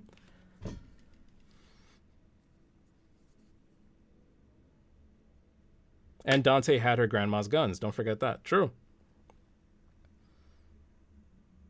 Everyone with the Dante effect is such a horrible world to live in. Ah, that would be quite. Yeah, that would be quite an experience where like everybody could just, if they wanted to, end your existence. Hmm. So I think the best compromise we could do, because I like how I forget who in the chat put it, but it's like they won't be awkward. They'll definitely be helpful, and they definitely will know what they're doing because they just are someone who has been involved in the world. So they've had social experiences. So I think I'm gonna put her in God tier wingman because I think at the very last criteria here is, am I biased? And I am definitely biased. She'll help you out in a pinch. Oh, definitely. Yo, something like you guys separate for a moment, right? And like you're in trouble. Maybe like so you picked a fight with someone by accident, indirectly, or something like that. Somebody just didn't like the way you looked at them, and you somehow managed to give Nico a call. She will ram that van into that place. She is a ride or die. I'm telling you.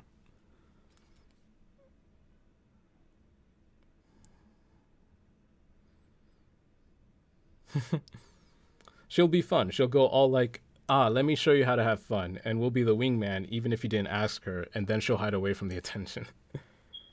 So I think we got her in the good place then. Okay, so we talked about Sparta. Now let's talk about Eva, the mother. Where are we putting her? Why didn't they use Nico's van to hit yours? And yeah, that van has a lot of plot armor, right? I think that would have been the best weapon. She landed Sparta, God tier. Nice. Eva is God tier. She got the Dark Knight as her husband. She knows how to woo a demon. That's God tier talent. God tier and a discussion. You know this feeling that I kind of get with Eva, and I didn't finish reading Visions of V, so I don't know if they ever went back to another flashback of Eva, but like something else that I liked about Eva is that like she understood that, this is a demon that I'm married to, and not only that, my sons are also part demon, and they have this super incredible strength. They could like any little thing, any little tantrum may get me killed. But she like that didn't stop her. You know what I mean? Like she still was a mother, and she was still willing to give like punishment, like when it was needed. Like she was giving discipline. Like we see that in the manga. Like that's I feel like small moments like that, are like show a true strength of character for her. I don't know how that translates directly to being a winged woman, but I feel like that, like you could at least say from that you can infer that there's like confidence that she has. You know what I mean? She pulled the demon god to marry her, God tier. She never treated them like anything other than her children. Exactly. And it's just like from the little we have, Eva just seems like such a great person. So I do think if she is your friend, she will definitely try her best. Like she will definitely go out of her way to help you. So because somebody asked in the chat, we are doing a Devil May Cry wingman or woman tier list where we are rating the Devil May Cry characters based on how good they would be in the position of a wingman or wing woman. And these are our categories. So that's what we're doing. That's what this whole tier list is about. Eva is chill. So I'm gonna go with God tier. I feel like that's the consensus we're gonna end in. Yeah. That seems right. Okay. Kyrie. So we don't know a lot about Kyrie. Like the most we know is that Kyrie was like the damsel in distress in DMC4. But she's super caring, super kind. Her and Nero ended up being a foster home, so she definitely has motherly vibes, But I don't know how well that will translate in a wingman scenario. You know what I mean? Like, how will that translate? Because yes, she can be very supportive and caring, but can she be charismatic? Can she be not the same as Trish, but similar? Kyrie is too pure. She doesn't know what she's doing. Awkward but helpful. Like I don't know. Like I want to say she probably doesn't know what she's doing, because despite most likely being someone who has been in a lot of social situations, I feel like they were all very filtered social situations where it's like most of the time it was her helping someone else. You know what I mean? Like whether it was in the orphanage or through the order, etc. So even though she can interact with people, I think she interacts with them from a place of kindness, right? Or like she's just always kind and wanting to help someone.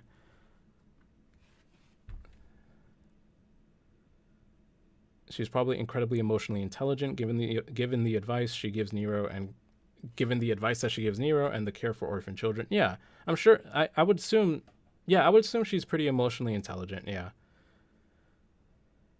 Kyrie unfortunately doesn't get to be much of a character in the game. Yeah, that is very unfortunate. She's the best wing woman when she's at home and not at a party.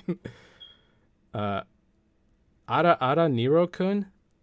I don't know if I don't know if Kyrie would say that, because like as someone who partakes in the Ara, like Ara is like super like femme dom energy. You know what I mean? Like this is like a mommy character saying this to you. I don't think Kyrie is that. Like she radiates motherly energy, but there's a difference between motherly energy and mommy energy. If you catch my drift.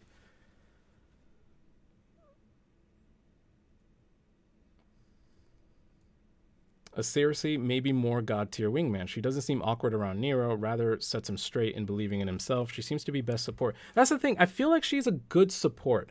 I think in that situation, she may not be the one who actually draws that person's attention, and like maybe she's the one who actually just motivates you to like go after them. Like she won't initiate it, but she'll definitely motivate you to do it yourself. So maybe awkward but helpful. Need another gamer story to expand on Kyrie. That's so true.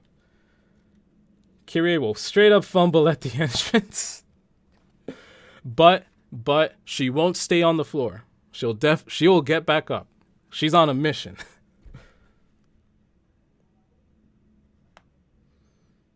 This stream has me laughing too much. I am glad for that, because I was thinking with like if I streamed like a video game, at the very least there's like the video game there to entertain people.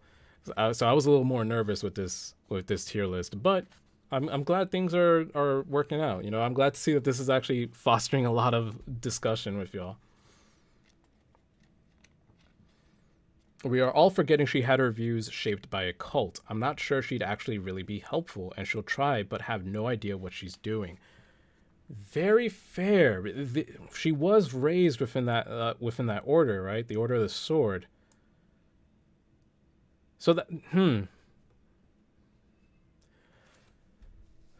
yeah, but she did come out to just be a very kind person. Wait, okay, am I lagging for you guys? YouTube is giving me like a little warning thing.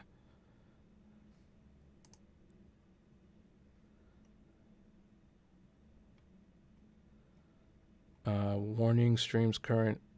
I don't know what this means. I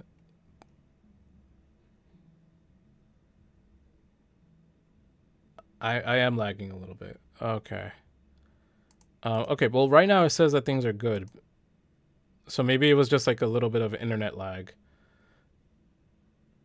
Maybe it was just a little bit of internet lag, and hopefully it just does not come back. Okay. So going back to, as soon as I say that. Okay. So going back to the whole cult thing, because like despite that, she did come out to just, at the very least from what we know, be a kind-hearted person, where like she's taking care of like orphans and stuff. I don't know. I think this comes down to not knowing much about the Order, because we know that the Order just kind of like worshipped Sparta, but we don't know what like the rest of that dogma was. You know what I mean? Like what were the teachings of the Order,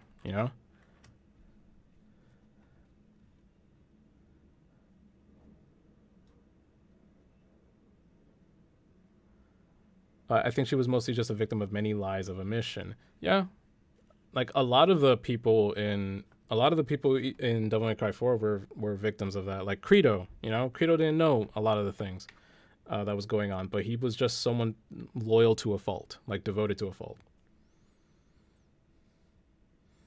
All right. Yeah, I think the best thing we can do is she would be the first doesn't know what they're doing. Where it's like she'll come and she'll support you. She'll be that emotional support right there, but I don't think she would really know ways of like actually like getting the person interested or anything like that. She would just kind of like be emotional support there. So it's like you don't really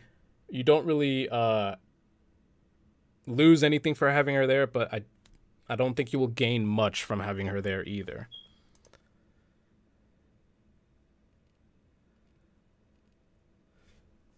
Kyrie is a cute and clumsy type, which is appealing in its own right. Yeah, I'm not sure. I feel like it is appealing. I feel like it is appealing to certain people, but I'm not sure if it's the right thing for a wingman situation. Yeah.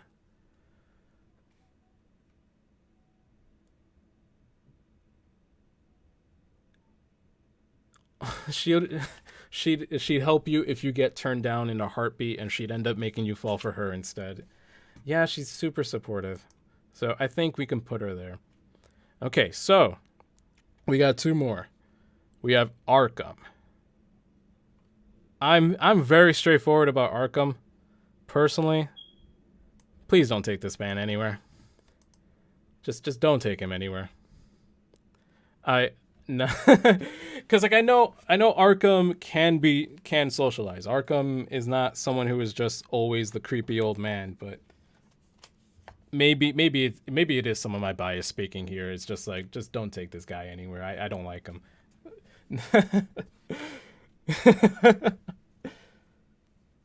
Don't take him anywhere. Don't take this man killed his wife. Don't take him anywhere except to his grave. Thank you.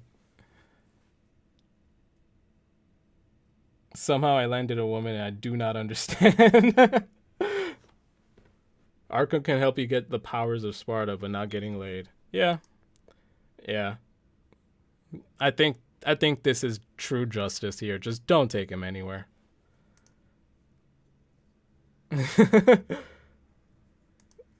All right, so that's a pretty universal conclusion. The last boy, the last guy, V. What do we think about V? I feel like V is pretty. I feel like V is going to be pretty hard to pin down, like in terms of like where exactly you should go.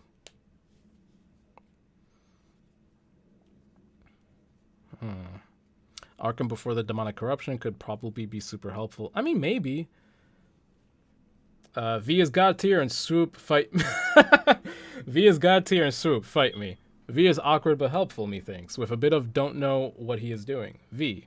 If the fandom is to believed, God tier. Swoop. V is all of them at all the same time, no matter what. Okay. Okay, so here's the thing. I feel like V. Yeah, he has a certain aesthetic, right? Uh, and you'd think that with that aesthetic, it's like he's like the type of guy who would just like read poetry in the corner and not really interact with anybody, right? Um, but would he actually be like that? Because like I feel like there are. This might be inferring a lot from just a small thing, but like even like when he fights, he does like some like ballet twirls and stuff, like he spins around and stuff. So he has like he can have fun, I feel. And that might be a lot to infer from just small moments like that in the gameplay. But I feel like he can have fun. I don't think he would be outright just sitting in the corner. I don't know though. I don't know. Because another thing is that he is attractive, right? And like someone with that many tattoos and an attractive face, it's like you're going to draw attention. He has that advantage that the Sons of Sparta have, or not the Sons of Sparta, just anybody of the main cast, that they all tend to be conventionally attractive. So it's like that's already an advantage that they have. I'm just like trying to wonder, like, will V be a good wingman? I don't know. Because something else that I want to highlight is that V is very much more like, I guess he speaks more. I don't know what the proper word was for it, but he speaks more than Virgil does, Like I feel like V knows how to convey himself better than Virgil did. And maybe that's because V is just Virgil's humanity, so it's like all of Virgil's like everything that Virgil connected to his humanity, like his love for literature, uh, theater, whatever. Like all of that was just condensed and amplified, and I think that's probably why V is a little bit more expressive than Virgil, and I think you being able to be more expressive is an advantage. It is an advantage in a social situation. Well spoken, eloquent. Yeah, I think I want to say well spoken. Because even though he doesn't speak a lot, he still speaks, and when he does speak, it's like it's just I don't know. I guess it's like nice. It's not very rough. I'm having like a hard time describing V. You know, V could be a soup depending on who you're trying to attract. V screams emo boy, and some people fall head over heels for that. That's true. That is a definitely an advantage that he has. Although he's very knowledgeable and could keep the conversation going. More verbose. Thank you. That's really good. Silver, with the $5 super chat, you wrote, he who desires but acts not breeds pestilence. God tier. That is a god tier line, I will admit. The fact that he has kind of like these lines ready, and also because this is Virgil's notebook, I find it kind of cute and funny that Virgil just kind of like kept the notebook with his like favorite like verses or whatever and favorite lines, and he just has them ready, for whatever, just to sound cool, and that could be attractive, like being able to recite like lines like that, so I feel like there's stuff that could work in his favor as a wingman. So it is written. It's an anthology, I think. Whatever it is.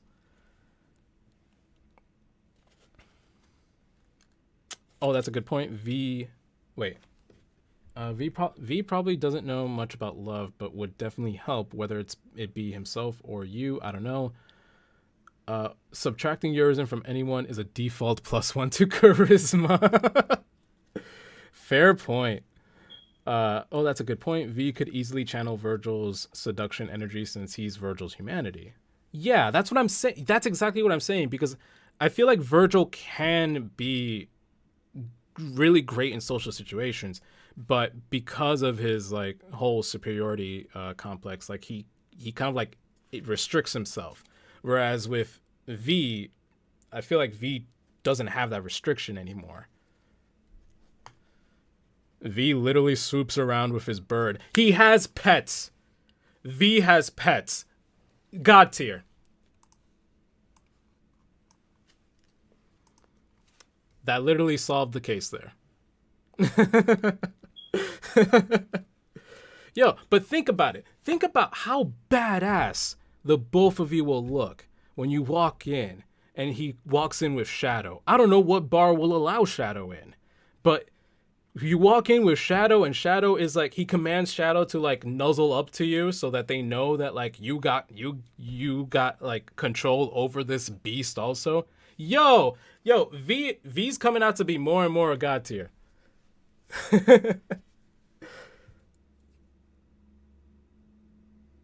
And he has a bird. Again, I don't know what bar will allow a bird. I don't know what party would allow a bird, but like, animals that you can control, if they talk, that might like upset things, but like if you just tell them to shut up, this can work.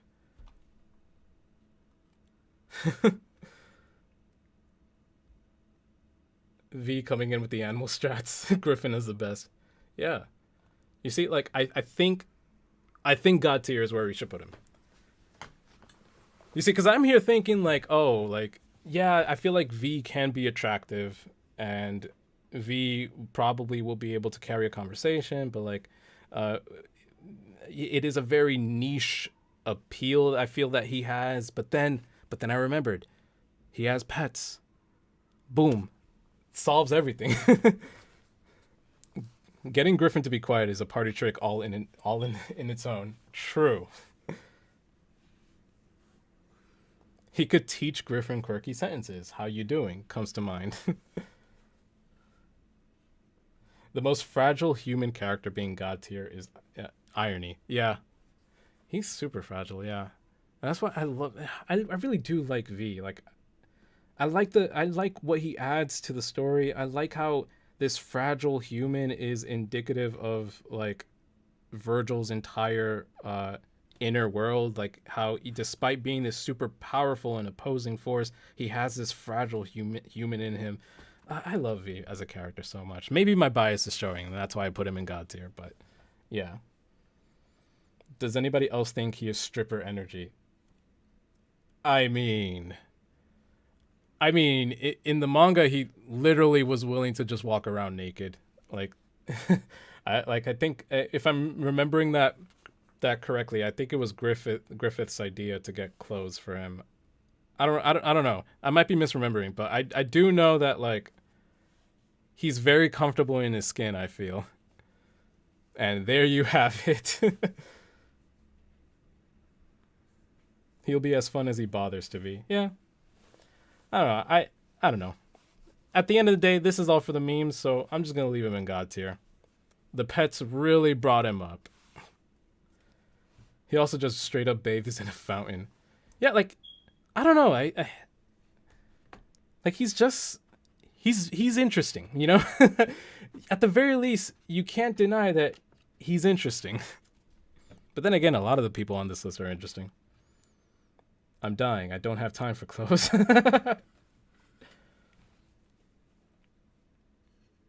Okay. That does it. Yeah, I couldn't think of any other like character that like if that was like human like. Granted, I put Mundus, and Mundus was really just for the joke. But yeah, I couldn't think of any other Devil May Cry character that I could find a picture of that was like humanish in appearance. So, I mean, maybe there are other characters that you could point out. You know, let me know. I didn't bring Patty because Patty's a child, and yeah.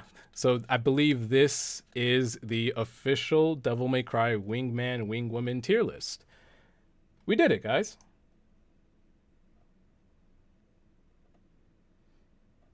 Lucina. Wait. Oh, I mean, yeah, I could have put yours in. Damn, I just spoiled the second tier list. We could have put yours in, but I mean, I feel like it would have just been another Mundus situation. You know what I mean? But like, you have to remind me who Lucina is, because oh, Lucia. Oh, okay. I'm here thinking it's like a different character. Lucia. Yeah, we have Lucia. She's right here.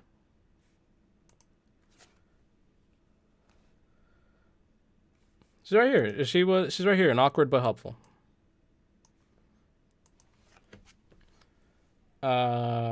We forgot. I mean, yeah, she's 18 in DMC5, but like we don't even know anything about Patty in DMC5. We only know that she sounds really annoying. A boss tier list. A boss tier list. What I was gonna think like what boss has like the best theme, but like I think they reuse several themes, and at that point it just becomes like what is the best like theme music. But I think that could be a good tier list though, like the best battle themes in DMC. Yeah. But this is the tier list. Now, I did mention I wanted to do a second one. Like, I wanted to do not just Devil May Cry. I also wanted to do one about something else that you guys voted for, and you all voted for anime. So, with the anime tier list, I have limited experience with anime. It's not that I hate it. It's just like I was really into it like in high school, and now it's like I barely keep up with it. But I did have an idea for a tier list. I wanted to deliver a tier list since you guys wanted it. So we're going to take a break right now because I need some water. But just so you know what we're going to do next, we're going to do another tier list, and then we're going to call it a day. And that one is anime worlds you can survive in. So we're gonna take shonen anime worlds that I've seen, that I know of, so I can speak on something that I know of, and we're going to decide whether or not you can survive in that world as an ordinary person. So not if you go in there with powers. I mean you are just your regular self, just isekai'd into this new world. Like how quickly will you die? So I think this will be a fun one too. Uh, Let me see here. It's getting kind of late right now, so I'm gonna head off. Is there a Discord I can join before I leave? Oh, I don't have a Discord for the channel actually. I wasn't sure if that was like something you guys wanted actually. I've never had like a Discord server, but I mean, I could put up like a poll and see if like you guys are interested in having one. I'm way out of depth for this next list, and I need to go finish up my 40k army. Have a good night. All right, thank you for joining the stream. Waters for the weak. I mean, hey man, then I'm definitely weak then, because like I can't survive without it. The Emiya family. Uh, I'm not sure what you're referring to, Rebecca, with the family name. Oh yes, please me likey make a Discord. Depends on where you land in the isekai. That's true. We'll get into that. I'd be down for a Discord. I'd join. Man, just photosynthesize. Okay, guys. So this first tier list was a lot of fun to make. I would like to do this again sometime. So we'll see if I could like make some room for everybody. Thank you so much for sticking around to watch this stream. I really had a lot of time, a lot of fun, and I was glad to see that there was actually a lot of comments. You know, like a lot of people were engaging in this, which was fun. Thank you for all the super chat donations. Like I wasn't expecting to get any, but you guys donated, and that was incredible. So thank you so much for supporting me directly. So for now, I'm just gonna take a small break. Uh, if you cannot be here for the rest of the stream, I just want to say thank you again for coming, and I'll let you know when the next one is. So for now, I believe I'm just gonna leave this on mute. Can I put like a thing? Is there a way for like me to put like for like YouTube to say that this is paused? Let me see. Is there an option to pause a stream? See ya, Rebecca. Okay, I don't think there's an option to pause the stream, but I'll put up like a little title card saying I'll be back. So I'll be back in, I want to say like 10 minutes. It's really just to go get some water, and that's about it. So I'll be back like at 8:36 for this next stream, for this next tier list, okay? So 8:36 Eastern Standard Time. OBS is BRB. How do I do that? I'm using OBS.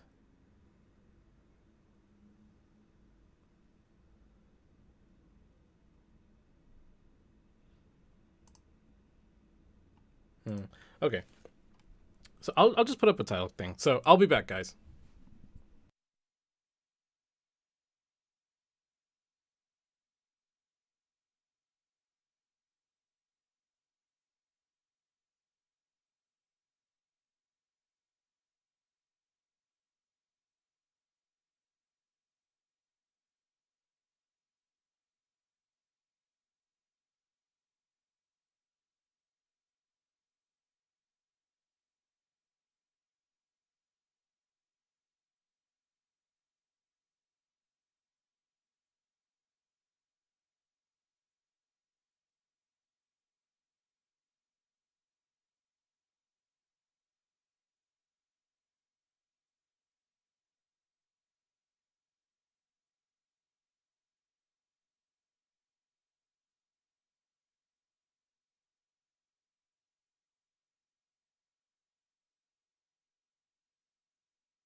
Okay, hello? Hello, hello, hello? I'm back. Can you guys hear me?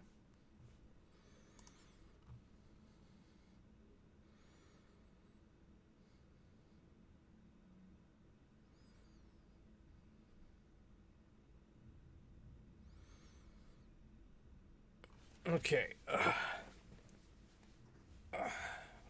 Just stretching a little bit. All right. Where are we?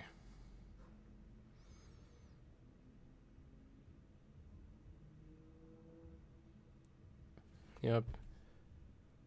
I'm not brave enough to make videos. I just view. I have one, but it's miserable. What do you post? Poor animations. Yeah, at least you're putting your content out there, man. That takes balls. Yeah.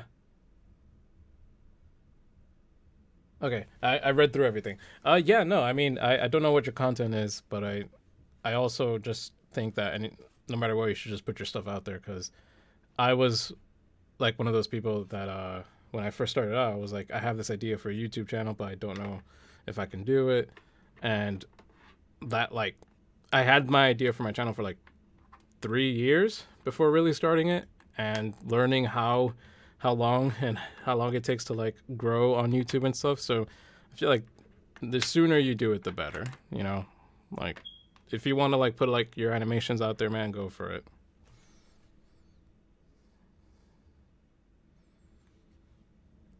Okay.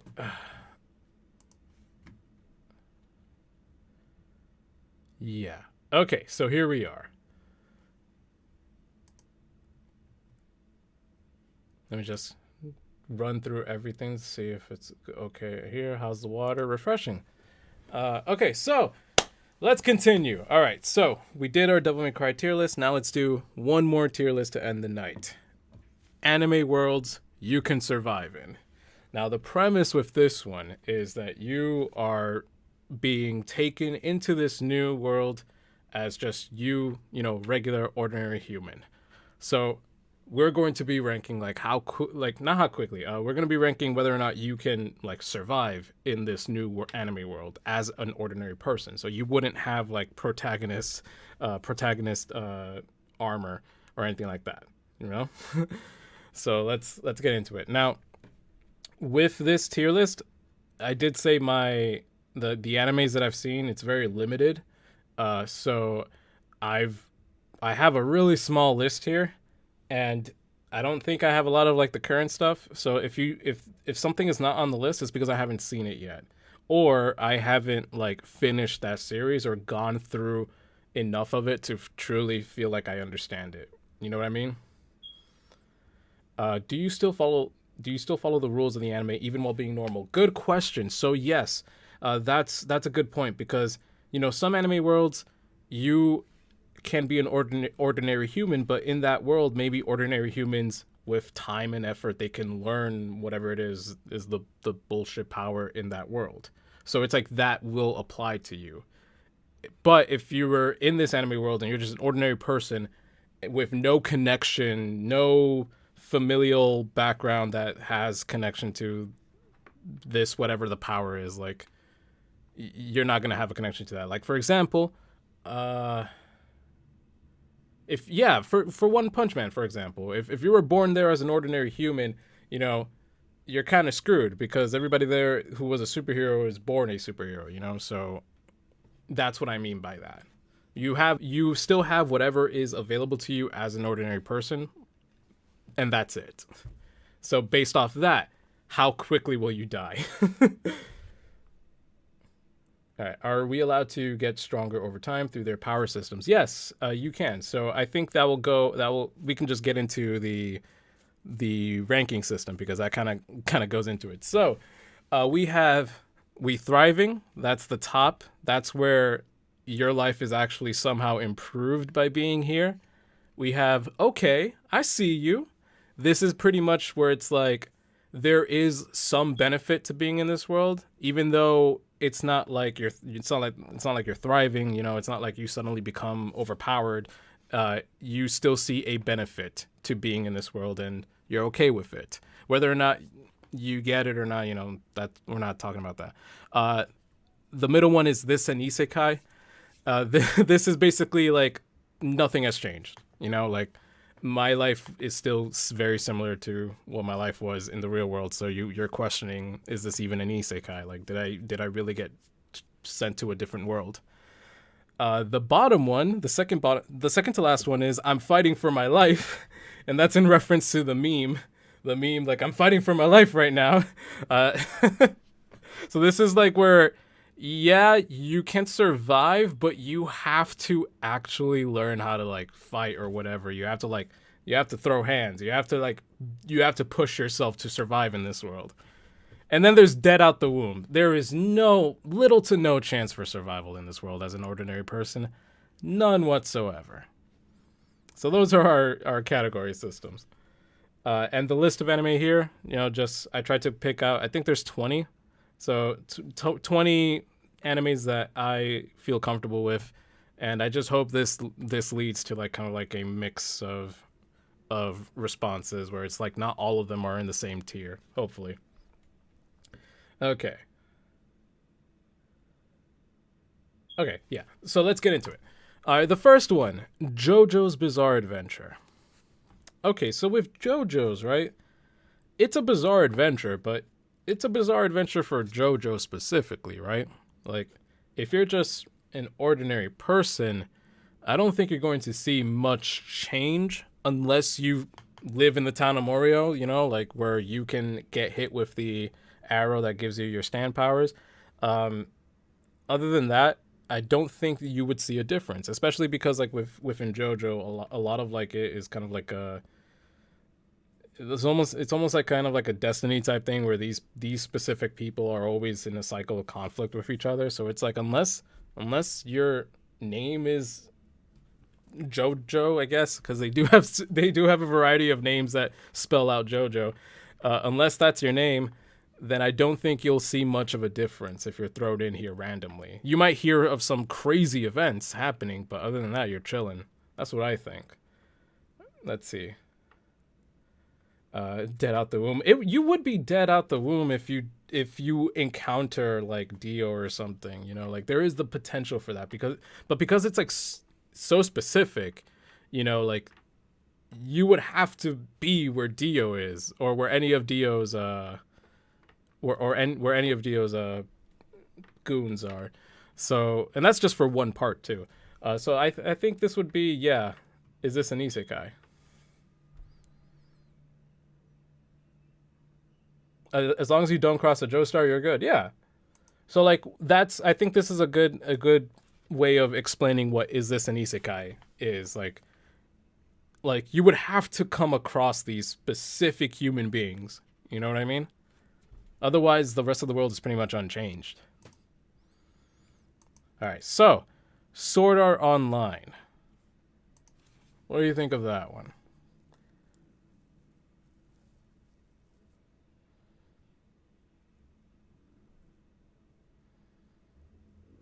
No, literally an isekai. I mean, yeah, it literally is an isekai, yeah. It's very specific, right? So, like, we have to kind of, like, assume, like, if this is going to affect us, we literally have to be, like, actually, no. No, because it's a video game. And video games are worldwide. No. I was going to say it's region specific, but then I might be just not remembering the anime correctly, because if it's a video game, I'm assuming that stuff got shipped worldwide, So it really is, yeah, you are now in this video game world, and it's either you or some other protagonist that's going to like save everybody's life. So, learn the game and break it, or just wait in the first floor for 2 years. Now, here's the thing, right? I think people can be really good at video games, though. Like, there's some people that kind of, like, are just masters at this stuff. And, like, they get to certain levels or they beat games very quickly. So, knowing that, I really don't think people would be in that world for too long. You know what I mean?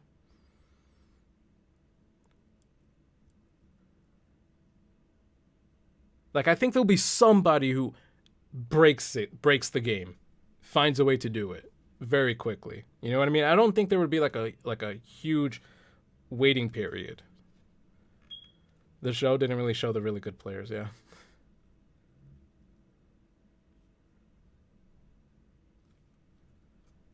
That would be the protagonist, yeah. So it's like because there's bound to be somebody who's going to beat that game super quickly.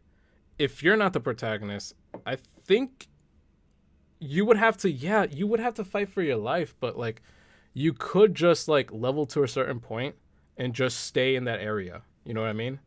Like you don't have to keep adventuring if you just leave it to somebody else. Like weren't there people that did that in the anime if I'm not being mistaken? Like weren't there people that just kind of like were chilling also?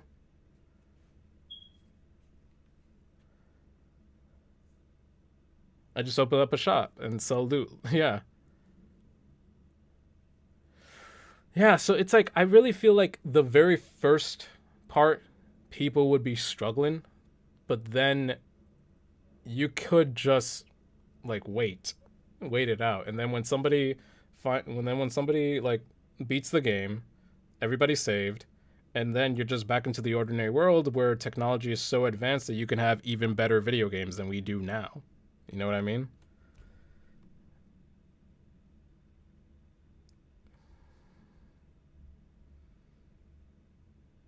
We can make the choice to stay safe and not quit the beginner town while Kirito saves the day. Yeah. So like cuz like that's the thing, the threat of death is still there, you know what I mean? But could like would I wouldn't say thriving. I wouldn't say thriving. It's a literal isekai, so I can't say is this an isekai. Hmm. Wow, I did not expect this one to be the difficult one.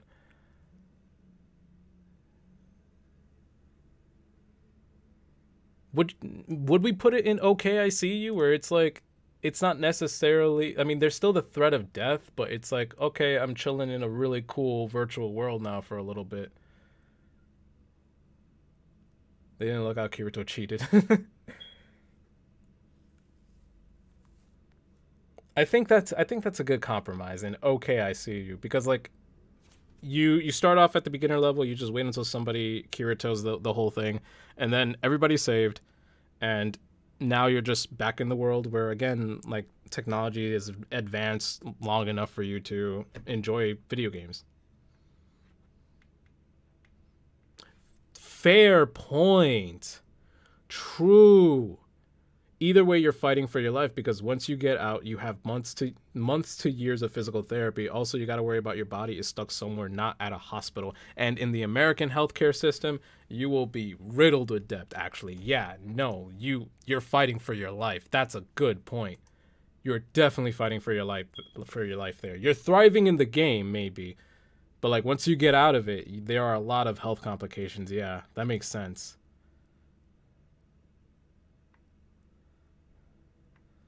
Yeah, Panthera, what happened to DMC? I was charging my phone, had to turn off my screen. I'm sorry you had to leave us in the middle of that stream, but when we finished it, we took a small break, and now we're doing another tier list. This is an extra tier list.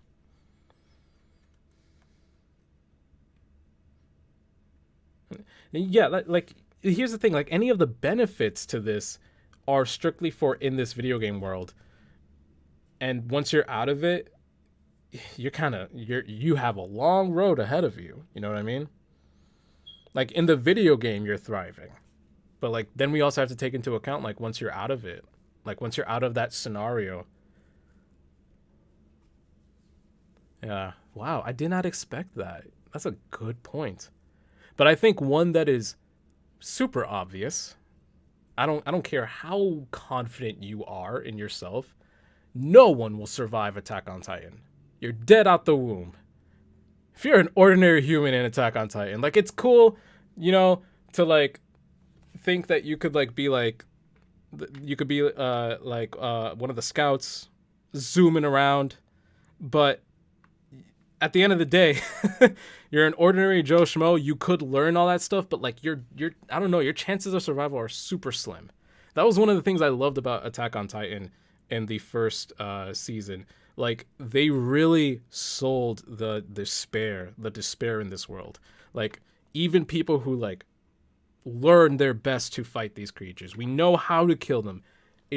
Everything still seems so hopeless though. You know what I mean? So I'm gonna say dead out of the womb. You're gone. There's no way. There's no way. And if you have to end up becoming a protagonist to survive Attack on Titan. There's always a threat of boom, random Titan attack. Yeah. All right. So Pokemon. I saw someone ask a question. For Pokemon, do we have anime resistances, or are we just straight up dead when we get shocked by our own Pikachu? That's the thing I was going to point out about Pokemon, where like the anime presents this like almost like utopia, where people coexist with Pokemon. But like if we have to really think about it, like Pokemon are so dangerous. Like I'm surprised humans haven't been wiped out yet. You know what I mean? Like, I don't think people can take, like, a shock like that and survive. Now, if we want to get super, super deep into it and talk about, like, well, if we're ordinary humans in the Pokemon world, then that must mean we share some sort of ancestry to Pokemon, too, and maybe that's why humans are more resistant to Pokemon attacks and blah, blah, blah, blah, blah. You could go into that route, you know? But even then, it's like there are Pokemon that are like I think it was Magcargo, a Pokemon that's literally hotter than the surface of the sun. How does that thing not melt through the earth every time you bring it out of the Pokeball? You know what I mean? Like there are Pokemon that are just absurd in their descriptions, right? And there are literal gods who just decide what to do. You know, like they decide to shape the land and the sea. Like I feel like you're really in danger in the Pokemon world. You know, I don't think it's as much of a utopia as the anime would present it. Yeah, I won't survive Attack on Titan. Have you checked out DMC, the Japanese version compared to the English translation? I still have PS2 with the original DMC Special Edition. I love the Suicide Silence. Oh, soundtracks. Yeah, I haven't actually. I haven't had that opportunity yet. In Pokemon World, probably would not impact me unless there is any practical application to my job. Yeah, I feel like the Pokemon games kind of like give off this idea that like the only real prospect you have is as a trainer. But I think there's a lot of different jobs that you can still have in the Pokemon world that don't involve just Pokemon fighting, you know, Pokemon battling. Like you gotta produce those Pokeballs, you know. Like I feel like there's a lot of like opportunity for technicians and engineers there. Legends of Arceus has you running from Pokemon and trying to avoid them so you don't die while catching them, which I cannot wait for. I cannot wait for that, man. And Gardevoir, who can create black holes. Exactly. Like Pokemon are busted. Granted, Pokeballs are busted too. Like this technology that they developed to just capture these creatures and somehow make them friendly. Well, it's not even guaranteed that they're always friendly because of Ash's Charizard, for example. Do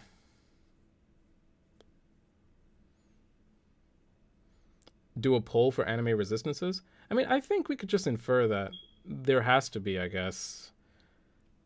Because I even then with those resistances, I don't think they'll help you that much. You don't have to be hunting for Pokemon. Yeah, that's very true.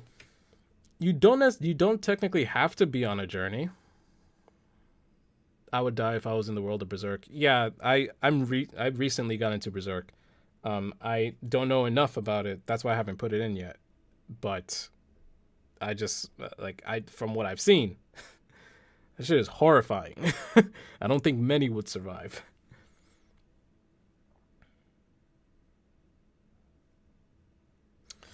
I'm gonna say I'm fighting for my life. Because Pokemon are really dangerous. And there are plenty of opportunities for you to just be killed by Pokemon. But they do have the technology there to capture Pokemon. You know, so it's like, I think there's a chance for survival. But unless you were born into a city, into a civilization, if you're if you're born outside of that, like, and you don't have a Pokeball, and you're walking in the forest, and you come across a random Pokemon. I think any Pokemon can end up killing you. You know what I mean? So I think this is one of those where like it depends even more where you were born.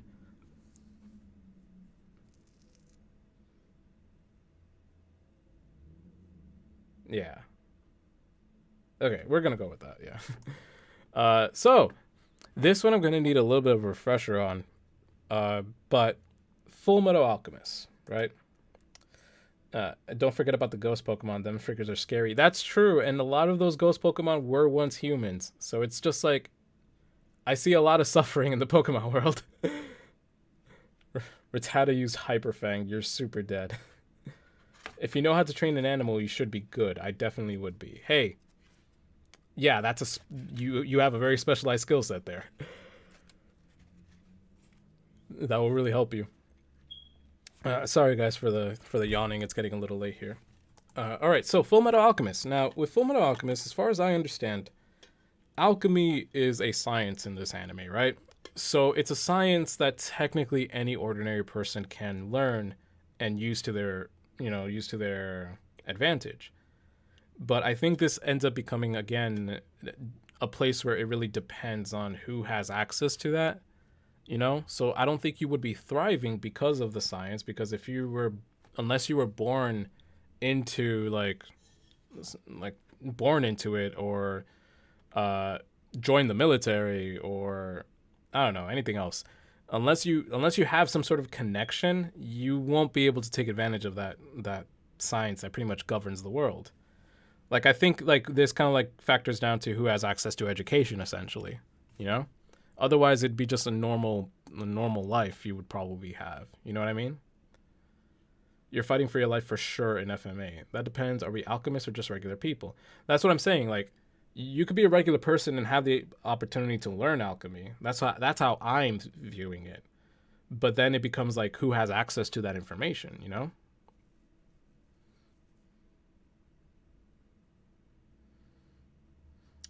Yeah, I could see that. Like, I can see that where it's like, is this an isekai? But like, at the same time, like, I'm sure, like, well, I can't say I'm sure actually, because you could just end up living a quiet life in the country and never move out of that town.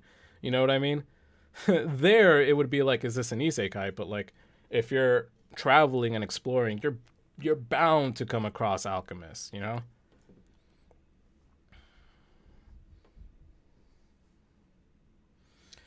Okay, so it's not impossible to survive. They taught themselves. Born in Shambhala. Hmm. So maybe, wow, it really does depend. Like I'm kind of noticing that where it's like a lot of these really just depend on where you're at, because that might dictate whether or not you have access to these resources that could allow you to thrive. Because I'm thinking it could be like, okay, I see you, where like the knowledge of alchemy can definitely be a benefit, and you could make something of it. Like you could make something of yourself with that. But it's like you're not guaranteed it. You know what I mean? They had books and resources. Yeah,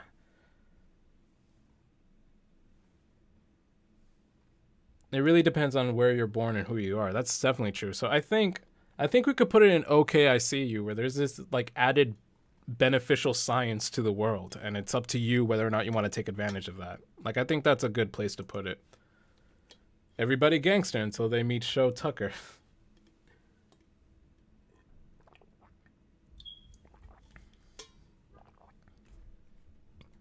Oh my gosh.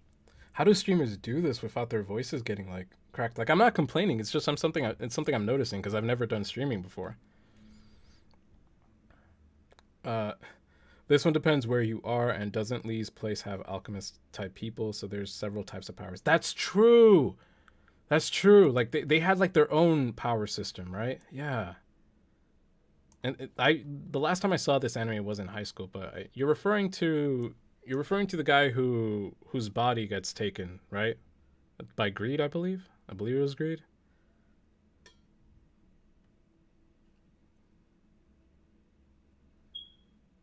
Am I wrong?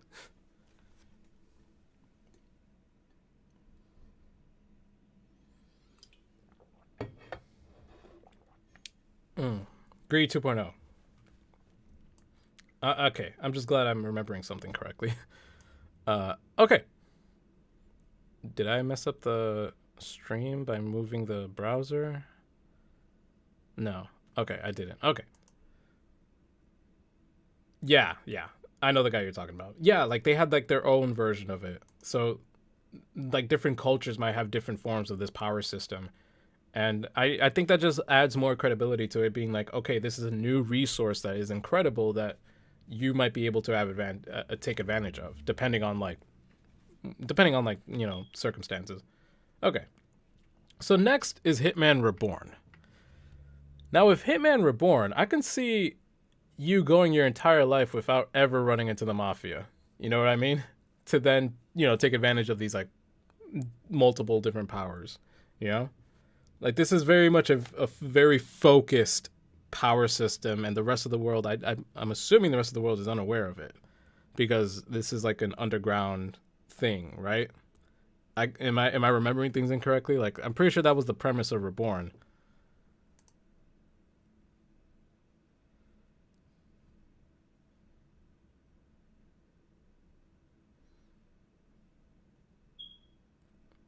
I'm not sure what brand new tube you're talking about, but in terms of how long I'll be streaming, this is going to be the last tier list.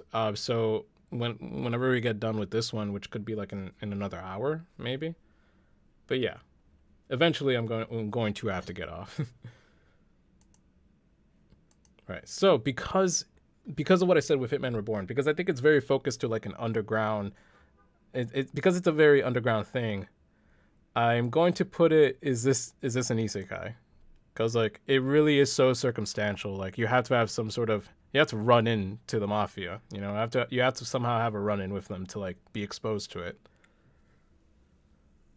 All right, so Gurren Lagann. Where are we putting Gurren Lagann? And I think with Gurren Lagann, I was thinking about this before the stream. This one really depends on spoilers, by the way, for all of these. So when I mention the name, just know there's going to be spoilers for that anime. I should have said that at the start. Gurren Lagann really depends on what time period we're talking about, because there's before the time skip and after the time skip. And I know for like before the time skip, ordinary humans, you're definitely fighting for your life. Like you were forced underground, and if you're above ground, you have giant mechs that are hunting you down. So like it very much is an I'm fighting for my life situation there. But it'll be really, really fun. Gurren Lagann, you fighting for your life, but it'll be really, really fun, yeah. Odds are we're before the time skip. Yeah, like it's not impossible because, but then again, they're anime protagonists, but it's not impossible if you can somehow find a way to like secure that technology. So I want to say, because there is a fighting chance, like it's not super impossible. I want to say I'm fighting for my life.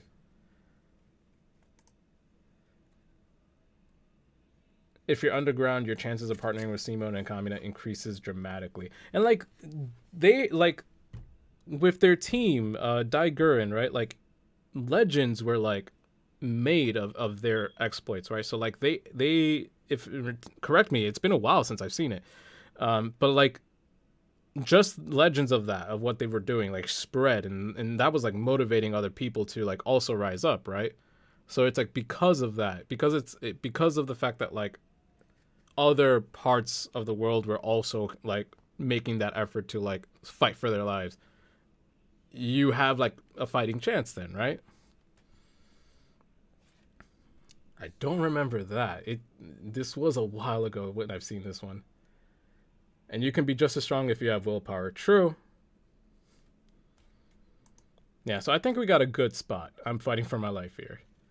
So what about Dragon Ball? Personally, if you ask me, I would not want to live in the Dragon Ball Z world. I would not want to live in the Dragon Ball universe. You have people who could just annihilate planets if they wanted to. That's super scary. Like, yeah, there's, capsule technology, which is cool, and the fact that dinosaurs are still around, that's kind of cool, even though that's also super scary. Like, Dragon Ball, yeah, you could be like Krillin and Tien, who are the strongest human beings on the planet, but like that was like, I don't know, that's years of training, and like, are you willing to do that? I mean, I don't know. Like, I don't know. Like, I feel like also the fact that despite them being the strongest humans, there were still galaxy level threats that keep on showing up, and they couldn't do anything. Like, it really shows like how one sided things are for you, you know?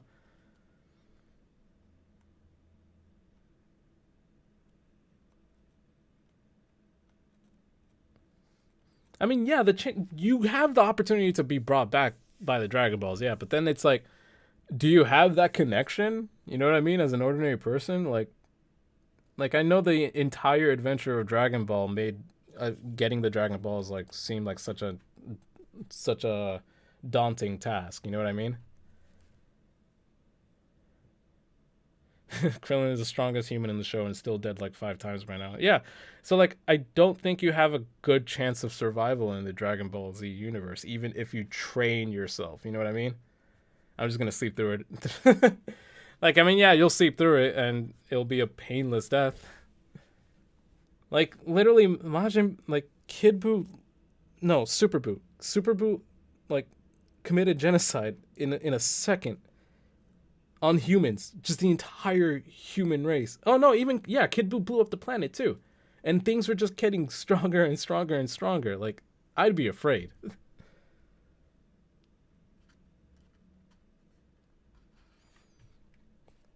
That's the thing because like I mean I guess in this world Goku still exists. You know the Z Fighters still exist, so it's like I guess you could go living your life still being relatively safe because they do stop the threats, but I don't know. Like you yourself, I don't think you have any real agency in this world. Like I don't think there's anything you can do to like stop anything. You get what I mean? Kid Buu just showed up, destroyed the entire planet. Not to mention the only people that protect you can get you into more danger at any point. Yeah, because Goku's so selfish. What about Naruto? I personally like the Japanese version. We're gonna get to Naruto. Yeah. You could also be born in one of the doomed timelines. Yep. The worst part would be overpopulation, since they keep saying bring back everyone X killed, and that list is massive.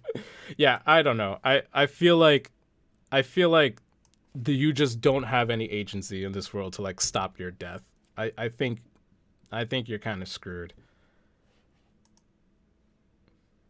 You have to pretty much just be lucky that you weren't there when Nappa and Vegeta arrived, when Cell was trying to achieve his perfect form, when Super Buu was there, when Kid Buu was there, when Beerus wanted to just destroy the planet be, because it's his job. Like there's just so many threats. All right, so next is Baki. Now, Baki is it's a fun show to watch because it's dumb, right?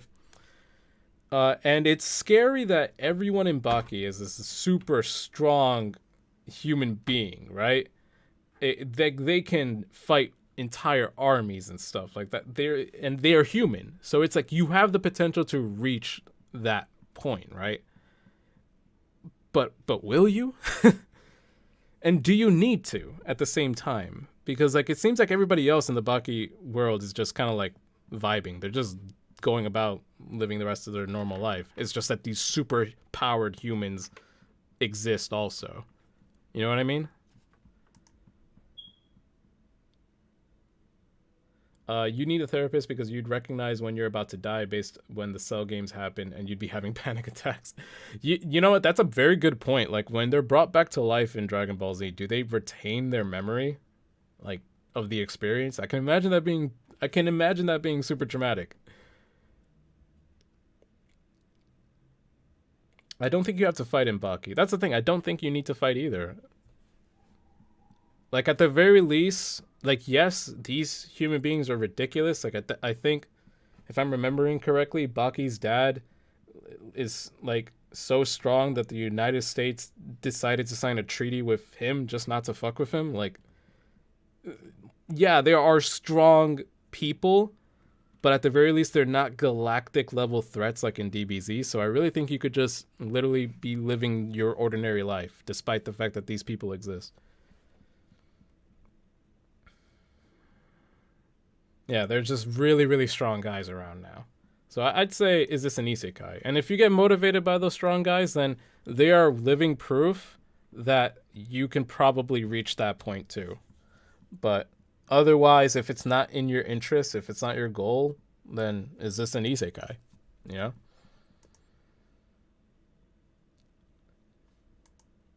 All right. So we kind of touched on this already. One Punch Man. If you're born an ordinary dude in One Punch Man, what will happen to you?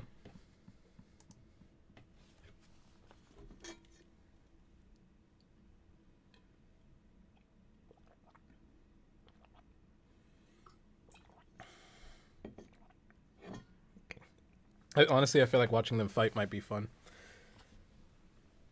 Dead out the womb. Imagine eating pizza every day for breakfast, lunch, and dinner. What you think Nero's favorite food is? I don't think he gets to eat out with pizza.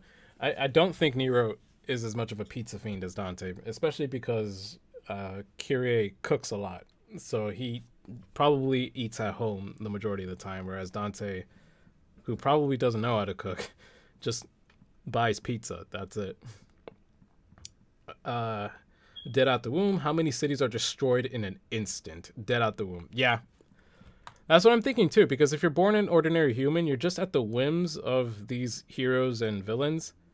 Like, I mean, there's Cyclist Man. I believe that was his name, right? Cyclist Man, the bike riding guy, right? Uh, I mean, you could be an inspiration like him, but I don't know. I don't know, man. Like, your options are very limited. Especially with these cities being wiped out like every day. I think it's highly likely you're dead out the womb here. Dead out the womb. Every other day, there's a citywide threat, and either you're dead or the city you lived in is destroyed, and any life you'd managed to make is destroyed. Yeah. Yeah. There's no surviving that. But one that I'm interested in. Kill a Kill.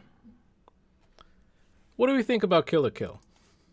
Because I know Kill a Kill is very focused on a specific area of the world, right?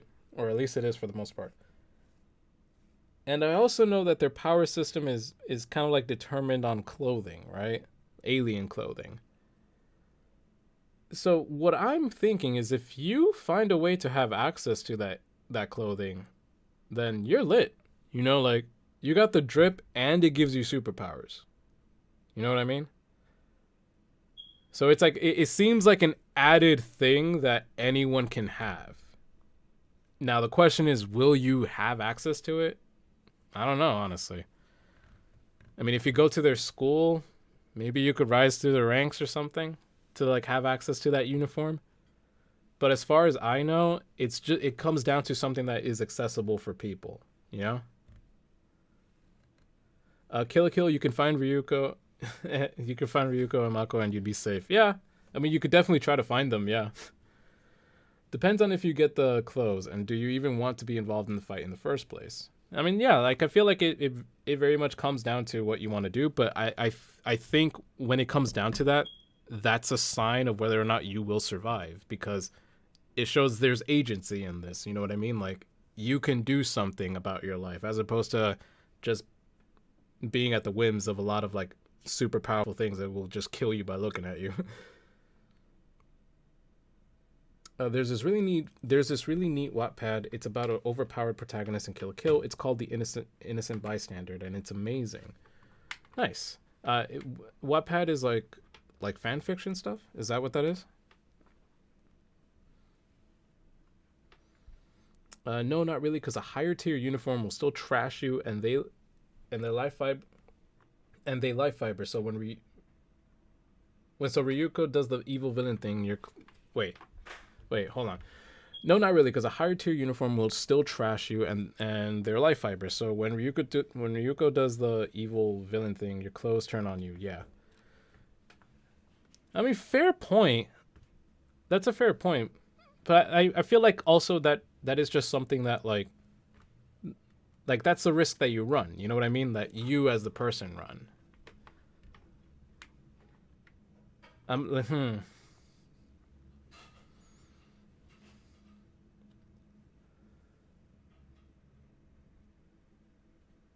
From what I do know is the physics of the world might allow you to survive more than what we can now, so we might be better off.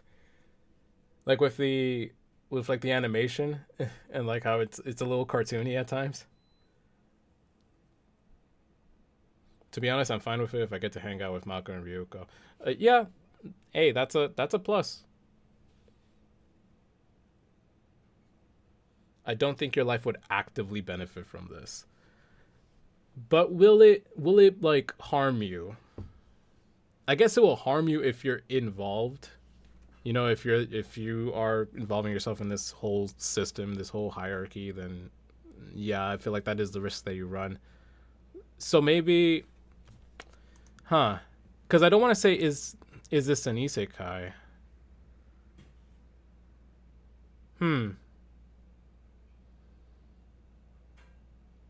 That's true. Life fibers do end up getting wiped away anyway. So you end up going back to regular living. If we take animation physics as the laws of the world, that is a whole debate there. Maybe it's okay, I see you, where like there is that benefit of like, you know, working to get your hands on those uniforms, but there's still the risk of like coming across a higher tier uniform, or even just the risks involved with trying to get said uniforms. And it's also something you just don't need to engage in. You know, you could just not be involved in this at all. And at the end of the whole story, they all get wiped away anyway. So yeah, I think this is an okay, I see you. Yeah. All right. Okay, I I do want to talk about this one because I feel like the position is obvious for this one, but there's also something else I want to point out. So, Shokugeki no Soma, Food Wars. So with this one, I mean, yeah, you can put is this an isekai because it's literally just a food anime. It's just about people learning how to be professional chefs and stuff and like having rivalries and stuff, right? So like nothing else in the world has changed. But in this world, when you have really good food, you have really good orgasms. So, is that something new that's actually beneficial? Does that like benefit you more than in the real world? We thriving. Yo, I think that's our first we thriving. Cause food is already good, right? Food is already fucking fantastic, and now you can gain even more pleasure from it? Yeah, no, we're thriving in this world.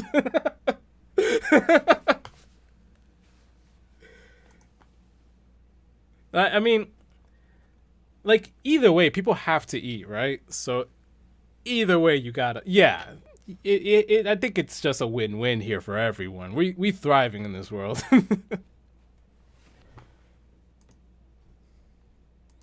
We know where to go to get the best food, too. Exactly. Eating food from someone will be my new life goal. And, yeah. And that's the thing. There is the possibility of doing that. Nice. You see, I threw this one and I was like, yeah, it's just gonna be, is this an isekai? But then it hit me. Wait a minute, like people straight up like be feeling like supreme galaxy level pleasure from eating food. Like that's I don't know what else to say about that. Like that's just lit. And you can also learn to make food that good for yourself. Exactly. Yo, we're just finding more and more good things about this thing. All right, so next is Death Note. Now, with Death Note, I want to say, is this an isekai? Mm, you can also make something really bad, and that's a whole situation. Hey, I mean, we don't talk about that. But yeah, I want to say with Death Note, as long as you're not directly involved in this like super super like analytical game of like 5D chess that Light and L were doing the entire time, then I don't think you're going to be in. Yeah, I don't think you got to worry about anything. A thriving, I love to cook. Yeah.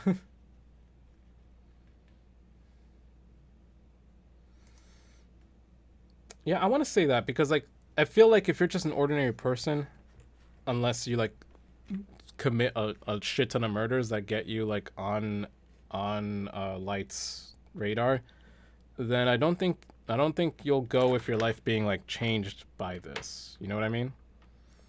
Just don't get yourself in court, whatever you do. Yeah, pretty much. Yeah, I would say, is this an isekai? Yeah. What if we see a notebook fall from the sky? Hmm. I mean, your soul is kind of damned for the rest of eternity, but I mean, I mean, you know, yoink. Yeah, there it would be an okay, I see you because it's like now you have a super powerful tool, or at least they're probably no. I'd say okay, I see you because there's still a back like a drawback to it. Uh, I have enemies, so but yeah, like at the same time, it's like, what are the chances of like you being the next person Ryuk does that to? Because another thing is that Ryuk was just bored, so it's not like a once in a lifetime. It's not like once every 30 years type of thing. It was just Ryuk got bored. Like, is Ryuk gonna get bored again for that to happen? So I think it's more of like, is this an isekai? But if you did end up getting the note, then I feel like a lot of people could do a lot of things with that thing. So I could see them thriving with that. But I'm not as smart as Light, so I'd probably get caught. Yeah, like with Death Note in particular, I feel like that question of like what would you do with a Death Note is always an interesting one because it's true. Like everything that Light thought about, you do have to now think about for yourself, and like, can you really how long can you keep it up? You know what I mean?